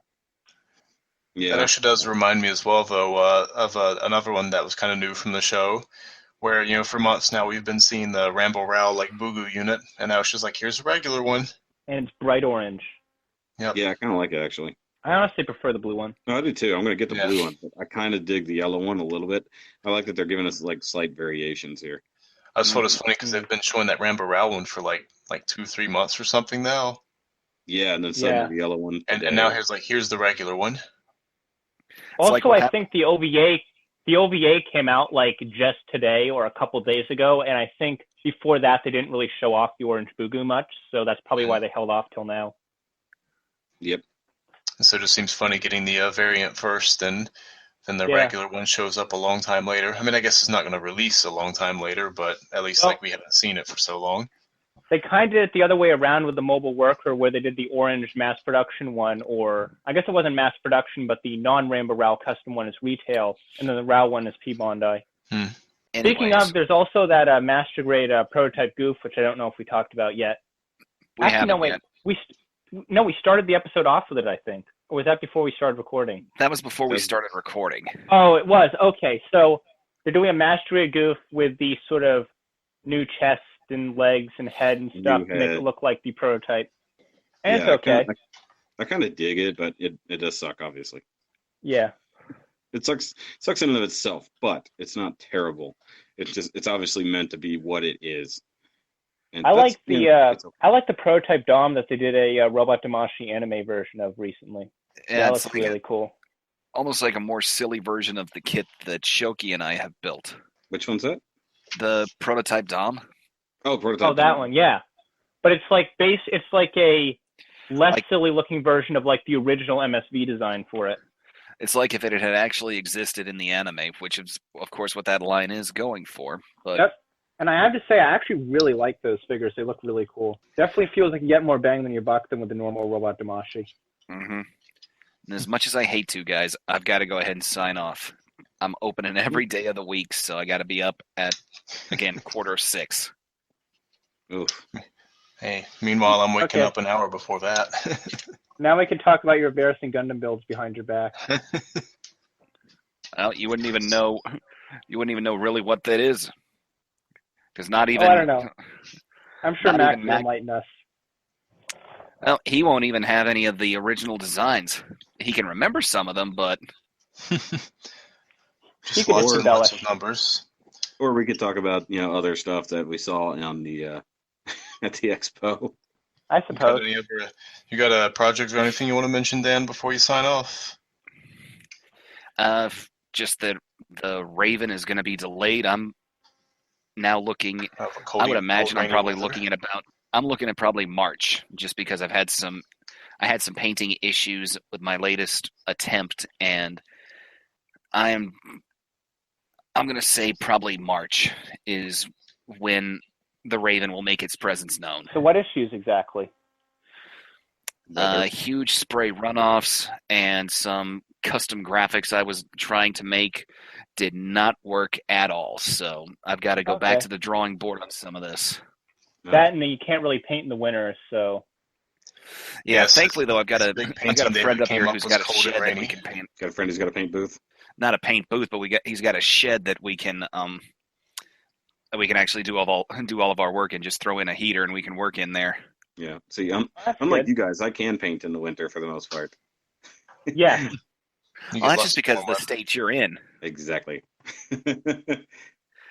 All right. Well, anyways. All right. Good night, guys. Good night. Bye-bye, Dan. Talk to you guys in the morning. All right. Bye. And there he goes. I still feel slightly surprised that nobody really talked about that Hammer much. Like I'm not really excited about it, but it was our next big RE kit. Mm-hmm.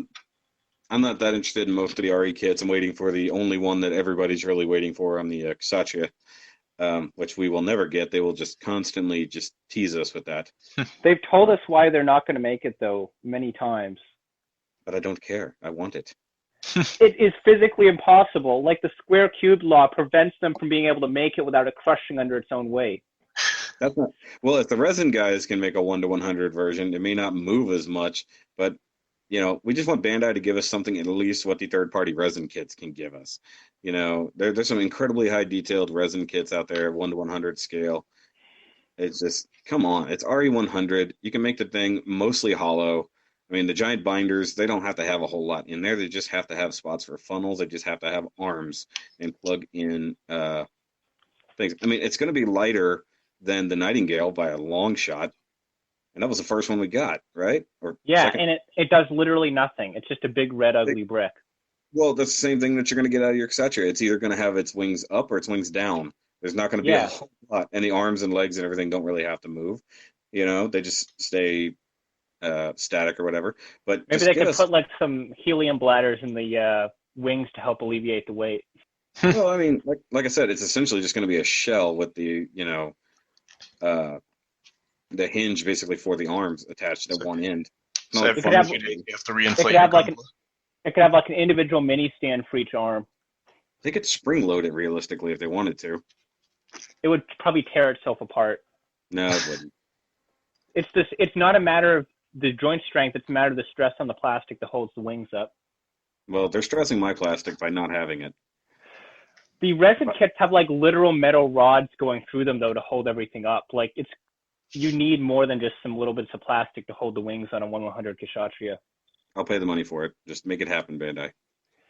I don't think they'd be. I don't think they'd be convinced it would sell enough to bother, though. Are they kidding me? Of course it would. They can't keep the HG Kshatras on a shelf unless it's the repair, because nobody seems to really want the repair. That and it's like $20 more than the normal one. Yeah, and you don't get the ability to make the normal one with it. Exactly, which is kind of dumb. Stupid. Yeah, they should have just given you the extra parts. One thing I'm surprised we didn't talk about or nobody brought up was the Atlas Gundam. I guess. I guess none of us are just like super excited for it. I mean, I've been wondering for a while why it didn't have one because, like, yeah, I know the anime is not coming out till next year, but I mean, it's been out in the manga for like 2 or 3 years. They've had high grade other Thunderbolt things before the anime was ever even announced. Yeah, so why did they never give us anything? They just never gave us a HG Atlas, and it's a very unique design Gundam wise. With the weird. I'm just not really a fan of the design, which is why I didn't really bring it up earlier. I like it. The shield is really, really strange. It's about the only thing I don't like. I love the giant, I don't know if it's a beam weapon or a rail gun. Yeah, it's a rail gun. Okay, that's what I thought. It looked more rail gun. And that shield can also be like, you can like ride it underwater and stuff, and it's like super, super heat resistant, so. Yeah, I figured it has right, because they're on Earth now, yeah. Oh, yeah. Okay. That makes a lot more sense. And I love the weird giant thrusters on the back that are just there. I mean, I don't know much about it, to be totally honest, because I just don't know. But I like the design. It just, of course, they don't have the cool or the full color variant of it just yet. But I like the black and yellow design. It's just, I dig it. Just, it's so weird, and there's so many really strange, like, you guys know me. I love 00 kits. There's some really, really strange 00 kits out there, and it reminds me almost like a few of those with some of the weird, like, just stuff hanging off of it. Yep. And I really dig that giant railgun because it reminds me of the Dreisberg attachment. Oh, yeah, okay, that makes sense. That actually, I see the resemblance now, yeah. Yeah, well, it makes sense. 3 giant barrels hanging off an already giant gun. Yeah. But then what else is? I kind of like the Thunderbolt ground Gundam that they showed off. I did too. I was just looking at that right before I looked at the Atlas. I didn't know what it was at first until you brought it up in your news. I was like, oh, that's what it is. And of course, we saw was it the full color version from the anime or the manga? Yep. And basically a Jim with a new head. More or less, yeah. What I like is since apparently in the manga, at least from what I've heard, Daryl actually ends up getting an At Guy, and I'm really hoping we get a Thunderbolt At Guy kit because I love that design. That'd be pretty neat. Now, does it actually have new folding arms in the back, or is that closer to the like just being a beam saber storage? It does look like they're. Gundam? Yeah, it does. I guess those are new folded claw arms. Yeah. Yeah. That's what they are. I just dig it. I like the ground Gundams. I've started to like those a little bit more with the local type we got. The ground GM coming up. Yeah, that too. And the Jim Sniper. Now why? Now you guys probably know better than me. Why are the feet look like they're inflatable rafts? Is that because? Because they are inflatable rafts. Okay, that's exactly why. Like all the ground type, I don't expect it to be underwater. It's not a water type. Well, there is water on Earth, and Earth is ground. I'm not even. Ground type in the Gundam universe, from what I understand, is more or less synonymous for surface of Earth type. So that kind of includes shallow water environments. Yeah. I could say you include a shallow water environment, but I'm not going to be a 3-year-old like that.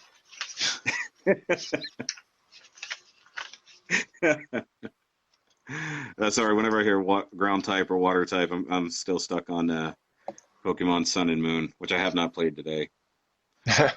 Feel surprised. I have not paid attention to that since they mentioned it was called Sun and Moon. Like, that's when I stopped paying attention to the leaks. Not because I didn't like that it was called Sun and Moon. I was just like, okay, next Pokemon game, cool.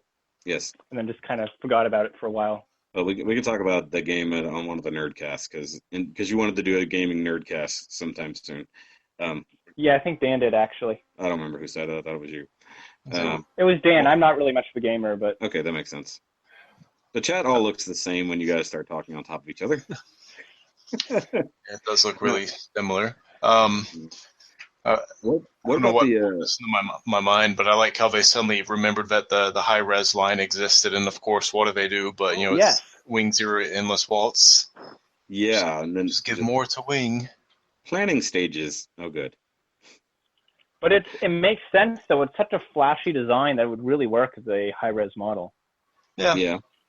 And basically be a Master Grade 2.0 as well. So If they actually really give expensive Master Grade 2.0, but yeah, I thought it was funny that they were doing that as a high res. I get it. I totally get it. There must be an anniversary coming up, I would think, for that. But well, yeah, 1997 was Endless Waltz. 2017. oh, that makes sense. Okay, well, 20 years. Okay, well, it probably said that on the poster, and I just didn't read it. 20 years. I said 20.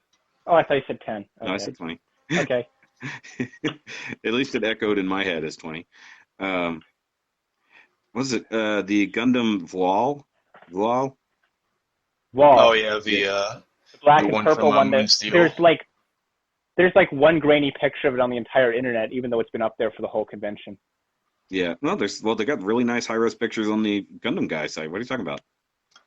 Yeah, They must have just added those because all day yesterday and most of today, all they had was like one really bad cell phone picture of it. No, there was like a Maybe- mechanic thing that they released several months ago of it. I don't think we Yeah. even knew the name at the time because nobody bothered to translate it. I know, but I mean of this actual model kit. Oh, I'm looking at yeah. the I'm convention. looking at it right now. There's one whole. I saw one whole picture of it yesterday and this morning too, so that's probably a recent addition. November 19th. That was from yesterday. Oh, Okay. no, when I look at it, I think like, oh man, all that purple on the shield is probably just a big terrible sticker. Oh, I hope not. Actually, They I think aren't those that are evil. break-off weapons. I think those might be separate weapons, but I do get what you're saying, where they're just going to do that. I think it'd be more likely for it to be a purple piece with black stickers around the edges, honestly. No, I think it. Well, actually, it looks like their whole ring might be purple. Just looking at the picture, the way they painted it, at least. The ring, the outside is purple, and the middle part is just black and sticks through it. But I like that it is. I thought it was just a custom that someone made. I didn't expect it to actually come out as an actual kit because I started seeing images online and a sheet for it, and actually like the bio and everything like that with the pilot and everything. But it didn't look official. And then now here it is, and it's basically a very retooled Astroth origin. I mean, it's the same chest, same feet. It's got a few other similar. I don't think it's meant to be a retooled Astroth though, because it shows the girl from the series on it, and Vual is actually one of the demons. So no, you're right there. I'm just talking about they didn't give us a whole lot of actual new molding from it. It's not a brand new kit overall. The thighs are totally Astroth origin. The feet are totally Astroth origin. The whole chest, all of that, straight up Astroth origin. I think some of probably the core part of the head is Astroth origin with some new stuff added on there. I think even the right shoulder is straight up Astroth origin. Yeah, it is. So I mean, it's cool. Don't get me wrong. I figure if nothing else for that, I kind of figure like, well, they made 72 of them really short time in the war, so I guess they probably just kind of, some of them are going to be similar. Yeah, but I'm guessing this is going to be in the what's it called, the Gecko. Yeah, it's from Moonsteel because it's got pictures of everyone that's pictured on like the art for it is from that comic or from that manga. Yeah, I mean I'm okay with it. Don't get me wrong. I like it just for being a black and purple Gundam. Yeah, that's what I was gonna say. It's like it's very different. Weird. I'm gonna have to throw some silver. I gotta throw some silver and some yellow details on it though, like just make it. Yeah, that would really make it pop. I was gonna say that there was that other IBO Gundam we saw too, the Gundam Ball, which actually looks really cool. Yes, the Baal or Baal.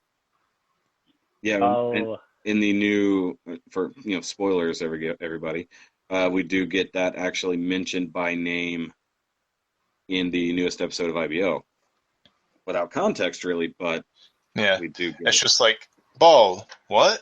And that was pretty much it.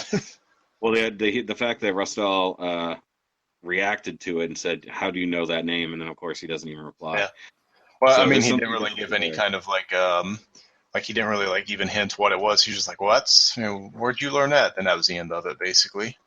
Right. Well, Dan and I were talking about it Yeah, Dan and I talked about it earlier, and he has a theory that it might be the Gundam of the founder of Gjallarhorn. Like that was his personal Gundam. And Oh, maybe, okay, that would make sense. Taking Actually, I a could see quick that look at fitting. it, the code number for it is ASWG01, so Hmm, yeah, I could see the it being yeah, first the he's one. the first one. first one. Yeah, you're right. Now, just talking about the kit itself for Bale, if you're just looking at the pictures, it has the same problem that every Gundam so far has. The forearms will not go together. There's just always going to be that stupid forearm gap on the armor. It's like, come Yes, on, Bandai, it's just been driving me tighten it up. insane on all of them. Just tighten it up. Tighten it up, please. I can't sit here and carve it down anymore to make it fit.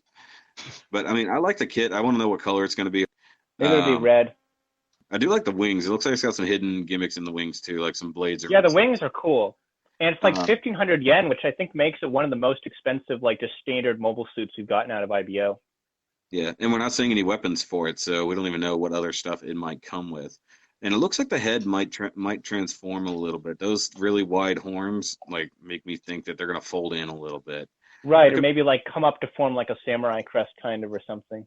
Hmm. something like that. Yeah, I mean, I definitely get some vibe that this thing's not gonna stay um, looking the way it is. And I do like that they give us a different Gundam chest on most of these things. They look similar, but they do find a way to actually make them look a little bit different. You know, it's like how many different ways can you dress the same frame? And Right. Bandai Kid 72. Um, That's like what I was saying maybe, with the Voile, where it's just like, well, I guess technically they made 72 of them in a short amount of time, so can't have mhm. all of them be completely custom. Probably when they do MSVs of like all of them at some point, we're probably going to see like five. They're just like recolors of each other as like a team or something.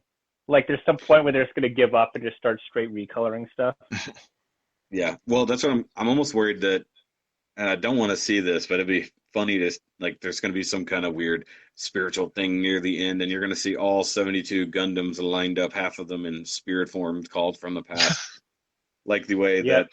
Well, this isn't UC, so I don't see that happening as much. Well, I No wasn't even going semi-magical there. new type stuff. I was going Super Sentai with it. I wasn't going Oh, okay. Yeah. with the end Oh, of I see what you're saying. Yeah. yeah, with the end of Super Mega Force. Like summon every Ranger, every Megazord, all out there.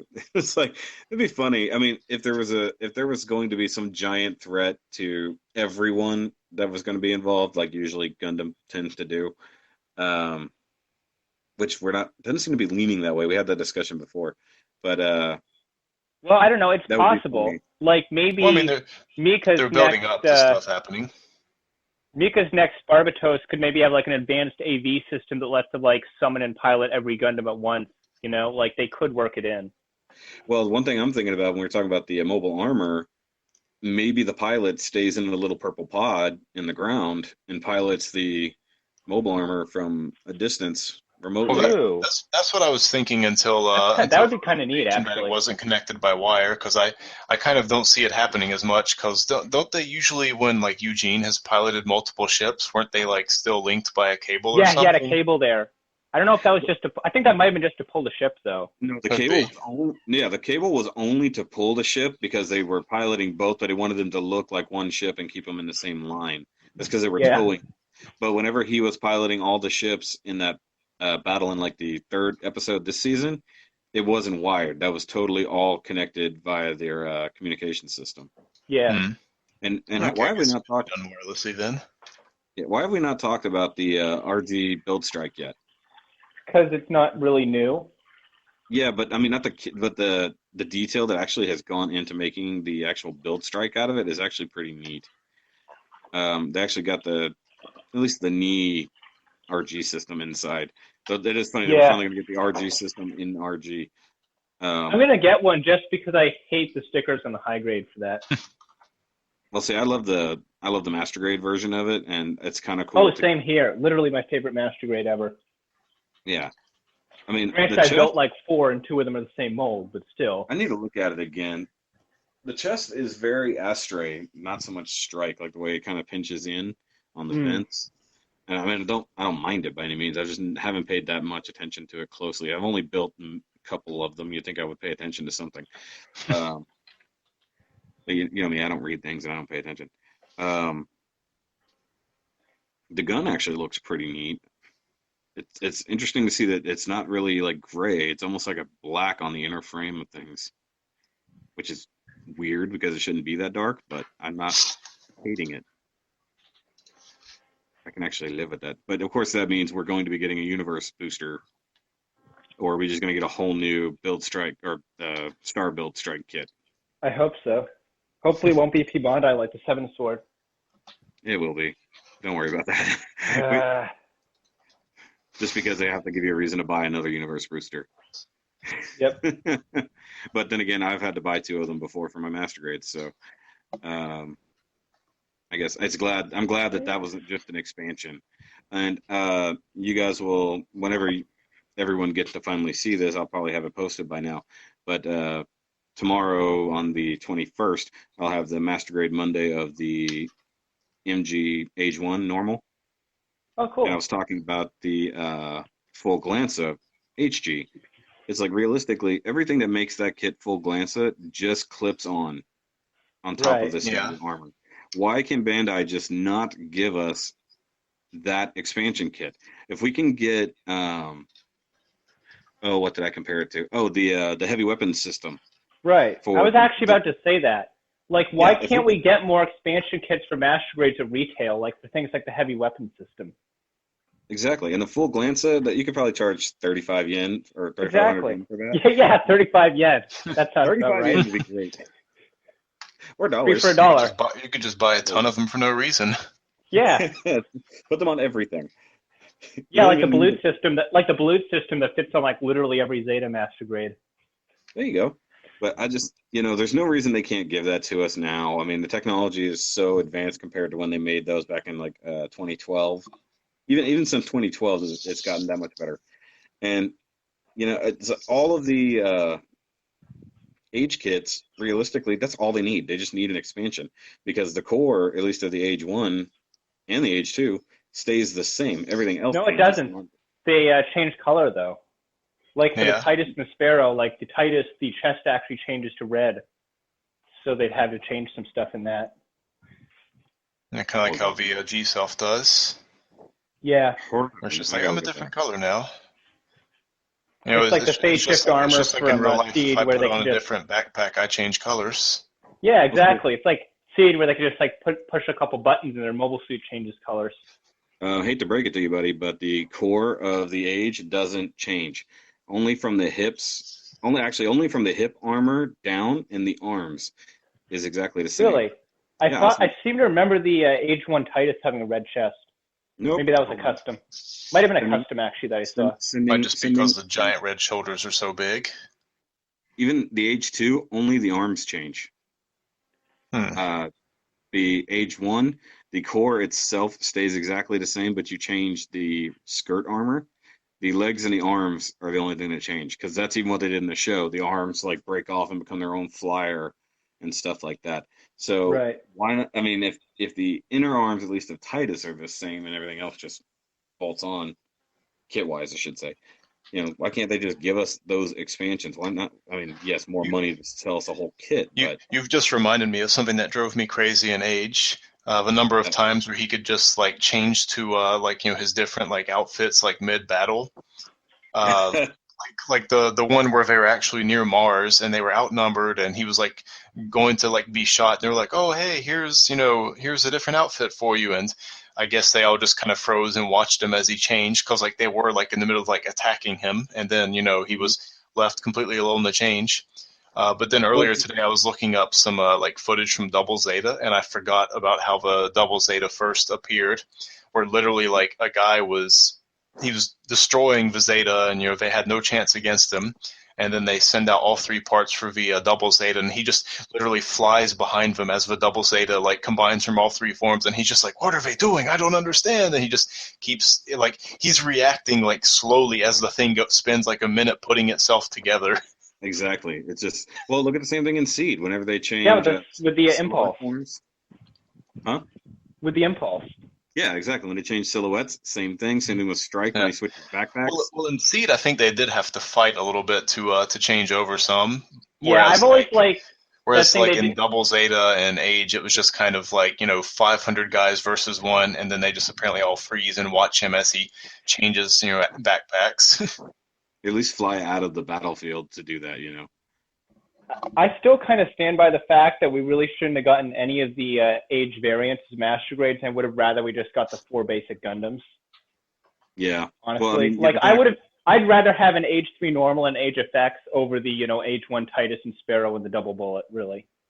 Yeah, but I still want. Well, I mean, I'm glad I have the Special Forces Age 2 variant at least. Yeah, that was Um, pretty cool. of course, that was P Bandai, of course. Oh But yeah, it's just pretty much a recolor more or less. yeah, actually it's a no color. It's like Exactly, everything it's a that was D blue, color. it's just straight white now. So it's just white and lighter white. It's not darker white; it's lighter white. But I do look forward to finally building that again one day, and hopefully I'll redeem myself for the terrible uh, job I did on the first Age 2 I built. Don't Um, worry, that's not your fault. It's just a terrible kit. no, I know it's a terrible kit, but I did a bad job putting it together, including cutting things that shouldn't have been cut, panel lining too heavily. I mean, it was early days. Oh, So okay. yeah, no, that's why I regret. I don't have that kit anymore. I gave it away in a trade just so I didn't have to look at it, and then a week later I bought the Special Forces, so I felt better I thought you about were gonna say like a week later he sent it back in the mail. that. No, thank you. No, I sent it to actually a very, very talented builder that I did a trade with. He sent me a Faz that he built, or he was given for free, and he didn't even care about it, so he just sent me that. And I gave him the claw from Banshee, a couple other spare unicorn parts I didn't need, and things like that. He was building a custom where he needed Banshee's claw arm, so I wasn't using mine, so I sent it to him. So it was just part of the trade. I was like, dude, I'm just gonna throw this in here, and you can do whatever you want with it because he's kit bashing anyways. And Right. speaking of You need to be a really talented customizer to make something out of the Age 2. speaking of talented customizers, let's talk about the World Cup entries that were at the Yeah, expo, sure. because that's how you do a Though segue. noticing the time, we should probably go through that pretty quickly. Yes, I was going to. Yeah. That's what I thought. I was like, 2 hours. and for those listening, that was a professional segue. Yep. But I was like, just going real quick down the list. We've got this great, like, really heavy duty blitz, like right at the top. It looks like he just threw the weapons at it and just made it very, very pretty, including the like heat swords from Rock and then that Sandrock. claw. Amazing. And I like that base too. That's actually a really, really cool action base set up there. Then a really beautiful Dragon Gundam that we've been talking about for a little while. I love Also, that thing. also using Sandrock parts. Everybody just loves those swords. But yeah, the Destiny wings on there with the really beautiful paint job just That on top. paint job is amazing. I want to know how to paint like that. Yeah, it's called an airbrush. Yeah, but like there's got to be more to it than that. Well, here's the thing. It's airbrushed and it's still see-through. You can actually still see through those wings. So Right. maybe he actually recast those in a new color. Mm. And those are just resin and not the really floppy, crappy ones that you get in the Wings of Light kit. But the details there, including the awesome stand for that, is just beautiful. Mm. And then I don't really understand what's going on with this build strike with the Destiny wings and the Evil Not Evil Amazing X you have behind it. I mean, it's a great look. I don't know what they're referencing though. Are y'all looking at that or no? I know you're not. Second, No, I don't have it 'Cause open. I'm just sitting here quietly eating a biscuit in memory of the fallen. you're always eating. Which, by the way, your buttering of toast in the Nerdcast is like so loud. And I heard that and I was Oh, it wondering is? what it was. I haven't even listened that far into the Nerdcast yet because the first day you uploaded, I happened to have like really slow internet that day, so I just gave up on it, and I haven't gotten around to listening it since then. Oh, that's Yeah, I was, terrible. I was, People I was who are on building something and it got to that moment. I was like, oh my God, what the? Yeah, exactly. And then he just kept eating toast from there on out. It was just Because I always, if I'm up past 11 o'clock, exactly at 11:15, I get hungry and need to eat something. yeah, it's exactly 11:15 for you guys right now. And then just going through real quick, there's a really crazy lobstery looking Banshee / Phoenix with every weapon thrown on it. That's really interesting. Oh, I saw that. That was cool. The red, orange, gold, and it's a PG. I just realized that. That's Oh wow. a PG. Which means he bought 2 of those Banshee kits on top of having 2 Norns, or maybe it's the Daban or Phoenix where he got the 2 armed armor DEs and the full armor kit because he's got all the missile pods.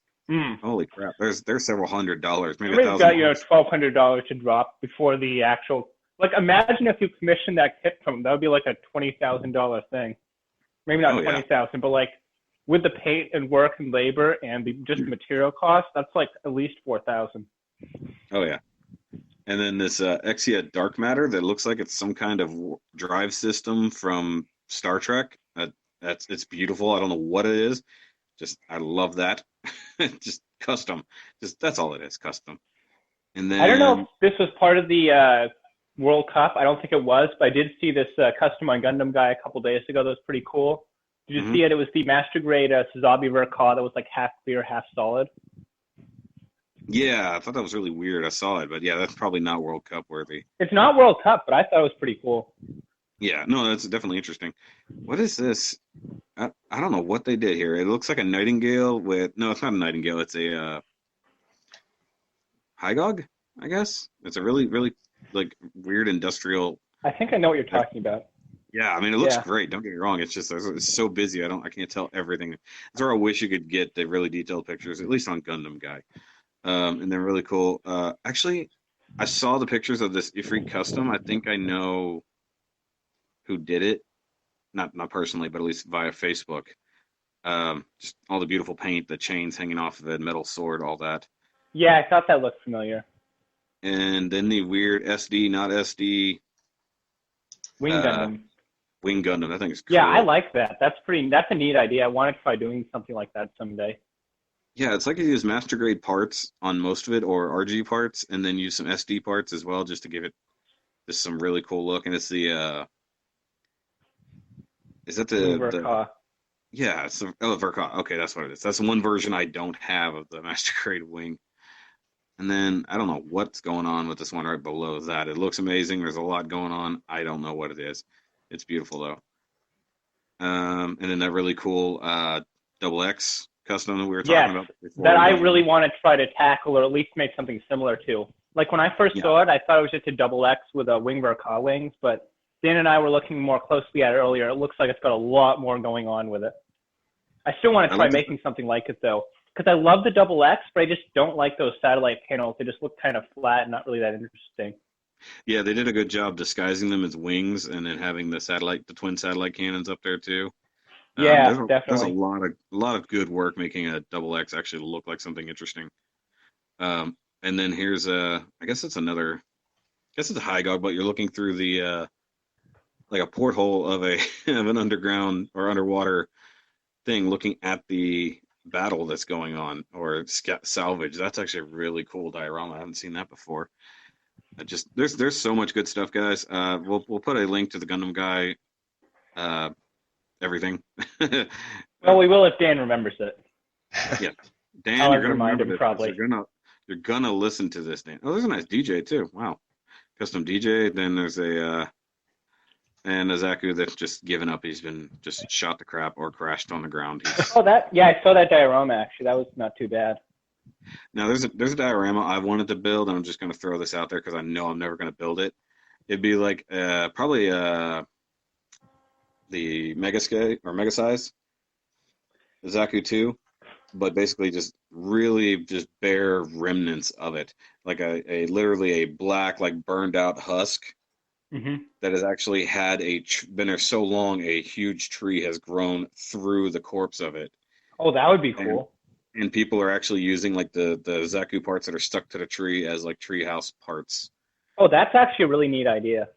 Yeah, I know I'm never going to do it. So for you really talented builders who are listening to our really professional podcast here, somebody jump on that idea. I feel like I've seen something like that where somebody did a diorama where there was like a mobile suit with that was like overgrown by bushes and stuff, and there were like people like living in it and stuff. I feel like I've seen that before. I've seen them abandoned on like the beach, like halfway buried in sand and stuff like that. Yeah. Where people don't even notice that there's a mobile suit there because it's been there so long. It's like part of the scenery. Right. You know, I'd like to at some point maybe The only I don't really like weathering and weathered suits just because I like anime accuracy, so I tend to go for prefer more crisp, clean builds. Uh-huh. But I think if I ever did a diorama, it would probably be of that winter train battle in IBO at the end where the Grey's Ritter is fighting the Barbatos. I've Just seen because somebody. I like that kind of winter battle. I thought that was kind of cool.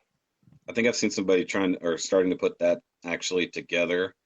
Because I've seen a lot of the dioramas, actually some in this World Cup lately, where you've got Barbatos coming through the smoke or dust or Yeah, whatever and smashing. I've seen one of those. Yeah. So they're not already far off from doing that snow fight, which is one of the coolest fights out there. Oh, So, absolutely. yeah, we're definitely gonna have to do that IBO from then till now podcast sometime soon. But Yep. yeah, I think it's bedtime for everybody at this point. I think so. Yes. Yeah, we're not gonna go. We're not going get to like an hour before Dan. Yeah.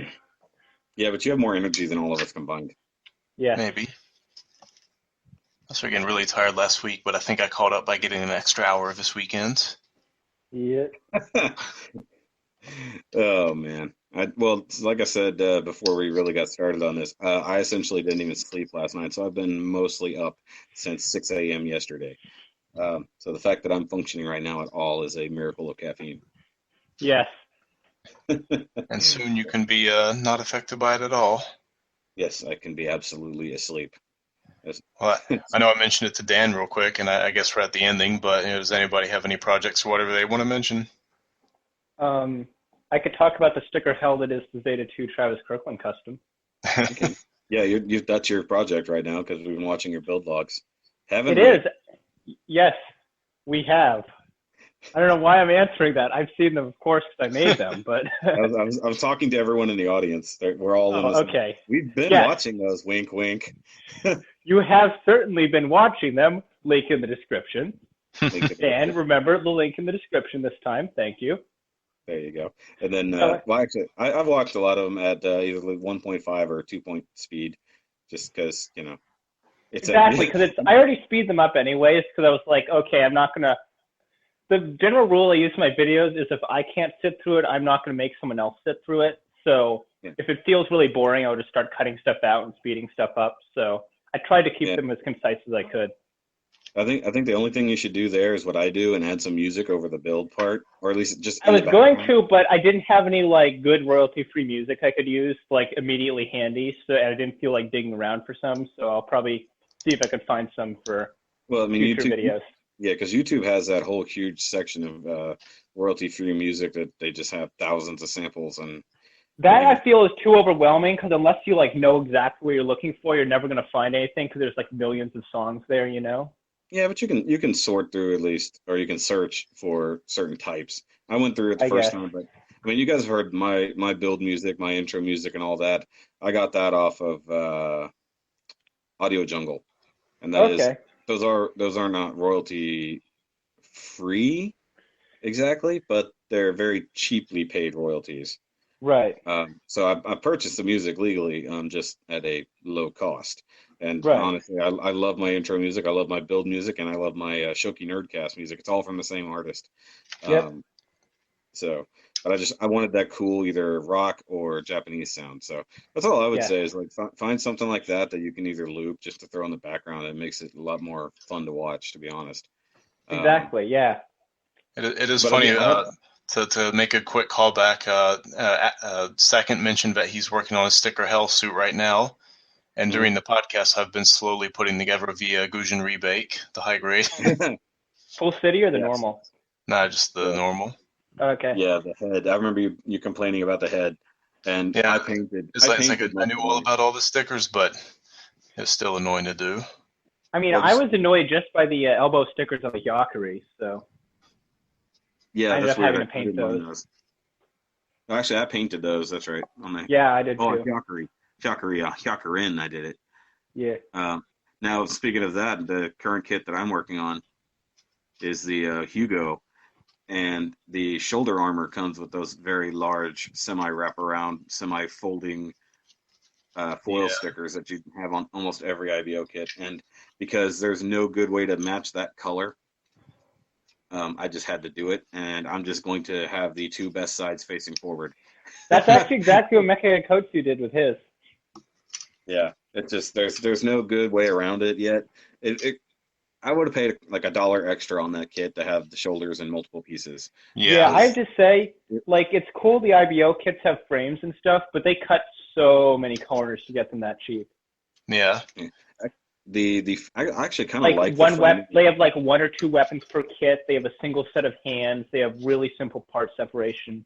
You know, like they're very basic. I'm at least happy that I've never been too worried about the hand thing. Like, I know a lot of people are upset because they want their like open hands and whatnot, and I just miss when guns had actual triggers on them. Having weapons, yeah. There's that. You know, like the guns for IBO are all just like smooth stock handles, and they look really weird. Yeah, because they're made to just go into that smooth hand that has no detail. Exactly. I'm okay with it, honestly, because I mean, that's sort of the universe they're in, where everything is where nothing has a trigger. And all guns are just operated by thought. Pretty much. Well, if you think about it, a lot of these series, even though they pull a trigger, it's not necessarily doing anything. A lot of times it's just a connection via the suit, because you're seeing through the camera of the gun anyways, through the interface. So realistically... Well, they do actually show in F91 that there was like a connection between the hand and the gun. Yeah, I saw that in 8th MS team as well. There's like a little, like a, not really like a USB plug, but like a little couple prongs in the hand that like plug into the handle. Yeah, exactly. That's how you can get that. So, I mean, realistically, they don't need the trigger because it's all just wired in anyways. But I think just it's nice looking.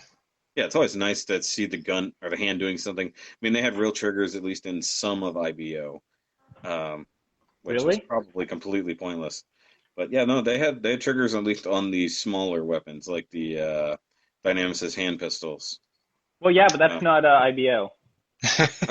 Yeah, I meant 00. Sorry. Yes. I said it out loud. My bad. It's late, guys. It's later for us. You're like, it's like only 10:30 where you are. Yeah, but still, it's 10:30, and I've been up since yesterday at 6.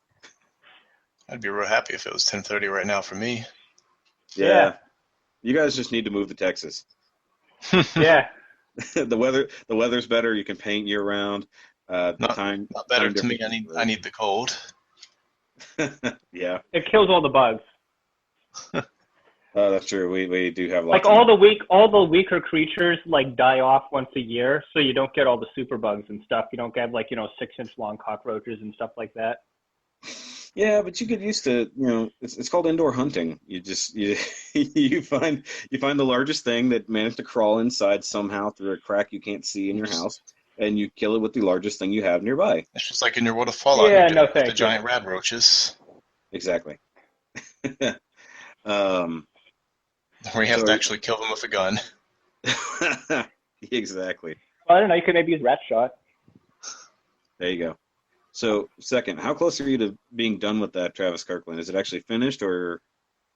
The build's done. I have maybe 10 more stickers to put on it, and then I'll be done. You're just doing the terrible wraparound color stickers? Yes. They're so weird. They're like printed on like a really thin acrylic plastic. Yes. And it's like the RG stickers, but they're really big stickers instead. And I pointed this out in the video, but they hold like a static charge really well. So as you're putting them down, they're like bending and flexing and curving towards stuff on their own from like the static charge in them. Like I spent I literally spent an entire minute in the build video just kind of playing with that because it was the most entertaining part of the build for me, which says something about the build. But anyway, they're so terrible. They don't really stick down well on the smaller edges. I just had to pretty much just rip right off the front skirt ones because they were just not sticking down at all. Yeah, I barely caught the edge of that conversation that you guys were having, but I knew what you were talking about. Yeah, and like the build log, I was going to show the whole stickering process. I eventually just turned the camera off while I was putting the stickers on because it was so awkward and the camera tedious. Started to catch on fire and yeah. So every once in a while, I just turn the camera on and be like, okay, well, here's the stickers on this arm. Here's the stickers on the leg, which isn't really what I wanted to do for the build log, but it's kind of what I had to do now. So I'm going to just suffer through the rest of that tomorrow and then have that up hopefully once all this Gunpla Expo stuff's died down and then review it. There you go. Dang it, I had a thought. But seriously, though, as a kit, I don't think it's really that bad, and I actually kind of want to pick up the Build Fighters one now. The Double Zeta 2? Yeah, I actually kind of want one now. It's a pretty cool mold. I want one too, but I don't think I'm going to get one from Dan. That's what I would get in the bet. Yeah. Oh, you were talking about that one. I heard that conversation, but I thought you were talking about the HGUC double Zeta. No. It's the Build Fighters one because I want to have all the Island Wars hits, and that's one of the only ones. I was going to purchase it anyways, but if it was part of the bet, it made sense, and it cost about the same as the 1/100 Vidar. So right. That's what it is, and I don't guess I'm not going to get one. Well, I don't know. It could still be Biscuit. I'm not conceding just yet. I already told Dan until that helmet comes off, I don't even care what's in the instructions or anything. That helmet has to come off. That helmet has to come off in the series, and he has to be named directly. Watch like the first scene where his helmet comes off, being him just like taking it off from behind, and then it like is a close up of him like studying on a table or something. No, like it'll be like one of those things where they don't even show his face. And watch it be like Vader. He'll have like no hair or anything like that, you know. So we won't even see his trademark purple hair. Exactly. I honestly want to get out of the Gundam trope of it being a character that we've seen before. Is that wrong? That I actually not outside of the bet. I just want it to be someone that we haven't. I want to get out of the trope of IBO characters being random new characters dropped in and then being killed with no explanation. I want them to focus more on the guys they already have. Honestly. Yeah, I just thought about it. Dan didn't put out a plastic reflex today, did he? No, he didn't. We should bug him about that. Well, I didn't either. I didn't bother putting out my my normal watching review. I watched it, and I was going to do an after review because just for fun.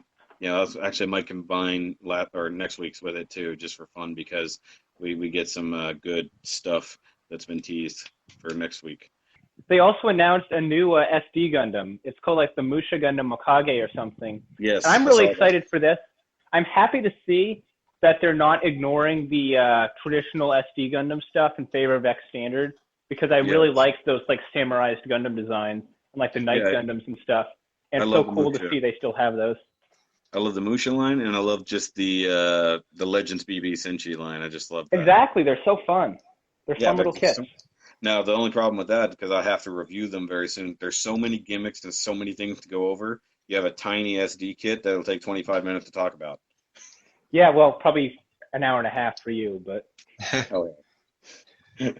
It'll be edited down to 25 just for you. And there'll be some high speed in there just for fun. Actually, I've built all those, so I don't even have a build to do for those. But anyways, let's just go ahead and end this. Huh? I said fast forwarded while speaking. Oh, that's you. I thought for a minute Dan had suddenly come back to life. But yeah, we should end it though. It is late, and all of us need sleep at this point. Yeah. Yes. I'm waking in like 5 hours now. You just keep rubbing that in. Mm-hmm. All right, guys. Well, I hope everyone has somehow made it this far to the point of the podcast. Round of applause for anyone who's made it this far. 1,000 points. In fact, Second's going to do a giveaway for anyone who listened this long. Yes, I'm giving away 1 free internet point. Alrighty, well, this is Max Duo saying bye-bye. This is Shoki telling you to keep on nerding and keep on building. I'm Second Soundwave, and I'll see you next time.